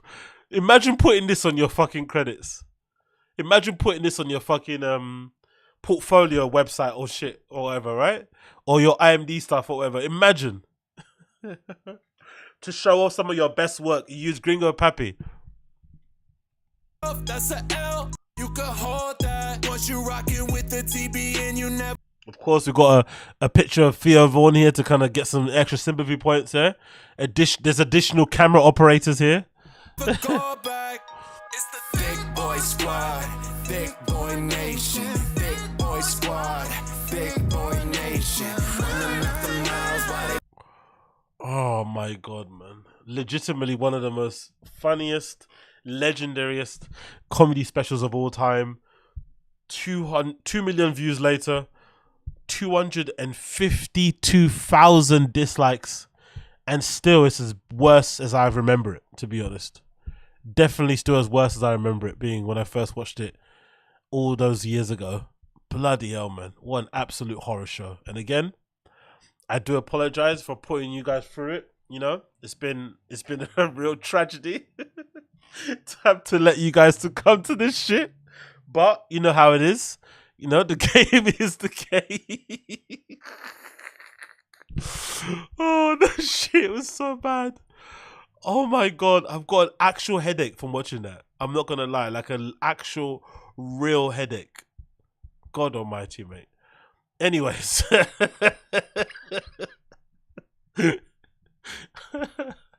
I can't believe I wasted the majority of the time watching that shit. I really can't understand it. But yeah, I'm done, man. I'm finito. There's not much else to go through at the moment. So I think that's it really. There's not much else to kind of go through. Yeah, that's it really for the most part. But we watched the entirety of it. We celebrated the 2 million views on the stream. Hopefully you have enjoyed it. But yeah, man, let's get back on it again later. I'll probably do another stream later on tomorrow or maybe tonight, depending on what time I come back. And then we're going to pick it up from there. But I thought I'd do a little quick one so you guys could fucking entertain this one. Oh, people asking about Chin. I don't think Chin's doing anything new. Yeah, actually, I'll come back for that, actually. That's what I'm going to come back for. I'll come back later on tonight and I'll do a fucking another stream and we'll go through some Chin stuff. There's no new Chin stuff. We'll maybe have to rewatch an old one. As you can see, the ones with the bars, ones I've watched. So we've watched on stream. We've watched the 7-Eleven one. We've watched the camping one. I haven't watched this one, so maybe we'll go through this. I finally met Laura Sanko. We might go through that one. It includes some Chin making food stuff. So, you know, I always like him watching food. Or making food, sorry. So we might do a few of those. Or we might do this. Go on the popular tab of his fucking YouTube page. And just maybe watch maybe some old vlogs. And see if we can go through those. And see if there's anything fun in those ones going through. Right? Actually, it's pretty wild, man. He was getting 131,000 views on his old vlogs 3 years ago. Fuck. What happened then? It's the same style, really. I wonder why people stopped watching them. Because now they're not really hitting the same amount of views. But anyway, so we'll be back later for more of that. But for now, we're gonna go for the caseload Moses. No more unique clips. Okay, cool. I'll stop. You guys just give Unique a break, man. Cut Unique some slack. He's cool. I don't mind him. I know some of you guys don't like the guy, but I don't mind him. He seems fine to me. But yeah, we'll do a bit of that, and then we're going to go from there. And then if anything else pops up in the meantime to check out, maybe we might do a fucking, we'll maybe do a little watch-along of the recent Golden Hour podcast. Maybe we'll do a little bit of that as well. Or maybe check out some clips from the Friday Kids subreddit if they've got the clips of that actual thing. We'll go through those also. But yeah, we'll do that as well on the other side. But for now, if you've enjoyed the stream, I do appreciate all of you. Please make sure you smash the like button down below for me. That'd be greatly appreciated. And then people say more torture. This has been a very ill-advised stream for me. I think I've caused some damage with this stream. I think the damage I've caused myself is maybe irreversible. But I do apologize. I really, really do. But yeah, I'll see all you guys again on the other side for another fucking random show. It'll be happening probably in a few hours. So if you're still around, we'll do that again. But yeah, thanks for tuning in. It's been fucking amazing. Hopefully see you guys again in a few hours and we'll go through the rest of the content. But for now, we'll see you guys soon. Take care. Be safe. Be well, everybody. Peace out. Peace out. Peace out.